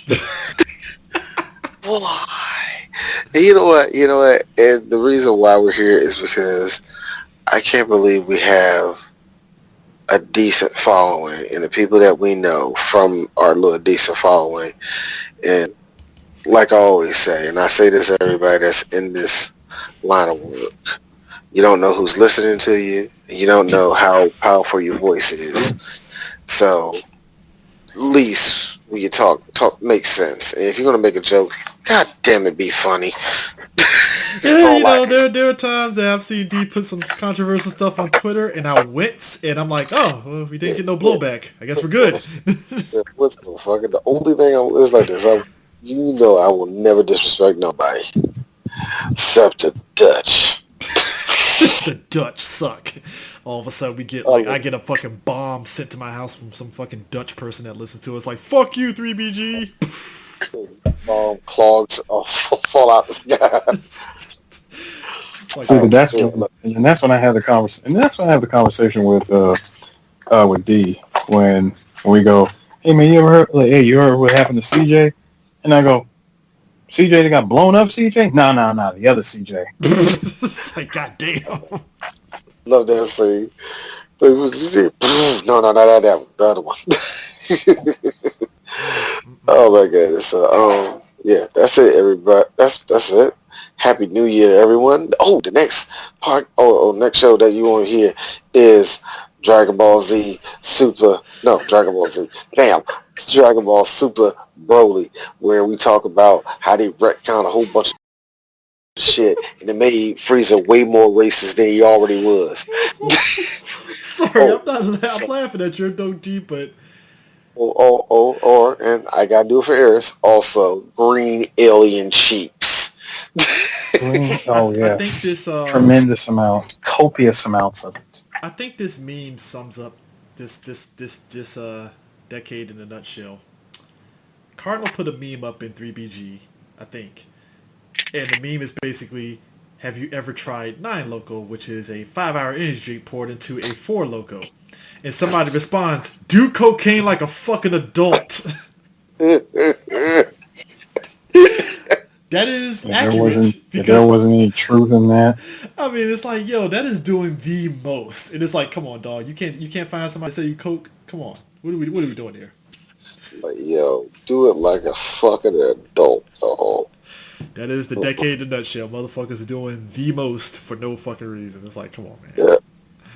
Yep. Thank you for that, Chris. That is a good way of going out, y'all. Everybody doing the most. Like everybody doing the most. So everyone's pulling their inner Lizzo. Yeah. Everybody's showing their ass cheeks. Why? I mean, I'm not saying you can't, but why? I mean, I'm not even gonna say think of the kids. I'm just gonna be like, I mean, I didn't ask for that. Right in front of my salad. That's what I'm saying. But why? And I like Lizzo, and I'm like, Okay, I guess, lady. I It's like guess. this, like that. It's like this. Do you want to say it was Amber Rose? Yes, I would. If Amber Rose turned around, started doing that same thing, I'm like this. Why? First of all, Amber Rose actually did do that. Wasn't at a basketball game, but it was at some gala event where she was just twerking for no reason. Well, Yeah, and I say it then. Why? Why do you have to be Dottish? Well, D is speaking for himself. Me, I was just silently judging while looking very amused. So. No. Yeah, he said judging. He judging. He meant masturbating. Nah. The image that sums me up perfectly of my pervertedness is the Tim Drake Joker smile in the dark. No, sir. Oh God. No, Chris. No, Chris. This is 3BG. Okay. Your face that sums up this decade for you, Thurston. It's Charles Dutton's rape face. Yes, that is on 3BG. See, CJ gets the Charles S. Dutton. He gets the Charles S. Dutton face. Mine is insert. Yeah, mine is insert whatever popular hentai is out at the time. Meaning, I either have no eyes, my hair just completely covers my eyes. I'm that protagonist, or I'm the evil protagonist that is going to do things to said cheeks. And that character's look is face completely black. You only see one red glowing eye and the biggest grin on their face. I mean, oh my God. Yeah, I mean, it is what it is. But anyways, like you got one red glowing eye like the Terminator. I mean, look, I have already made it known, for at least for me, that when it came to like the one chick that I was literally doing that to, that was Tiana Trump and her thirst trapping ass the whole fucking year that she was doing that shit. Her and Brittany Renner giving everybody blue balls like, we might do porn, I don't know. And I'm like, fuck you guys. No. I hate it. I hate Tiana Trump. Because Tiana Trump be saying some unnecessary shit. Tiana Trump be saying, she be saying, boy, the next time I suck a dick, I'm going to make sure he comes dead in my eye. I'm like, why? Why? You even saying that? She's doing the most. Again, she does the most. She's one of those chicks that's like, oh, she's a good fuck, but goddamn, you're doing the most, lady. Chill. Chill. Why? The both of y'all say why. Here's me. Why indeed. That's you. You gonna bust in my eye. It's like, okay, cool. I guess. Well, as you requested, all of her Twitter, all her IG said that same thing. When I get a big booty, I'm gonna make sure one butt cheek slapping you in the face while I'm giving you head. I'm like, thank you, but why? I mean, that's a nice gesture. It's a nice gesture. I don't know if that's even possible, but okay. Also, I don't think you're as tall as you think you are, Tiana. First off, Tiana is fun size, so we're good. Fun size. We're good. All right, that's enough. Anyways. I'm done talking about that shit. See you in 2020, guys. Peace. See you in 2020, guys.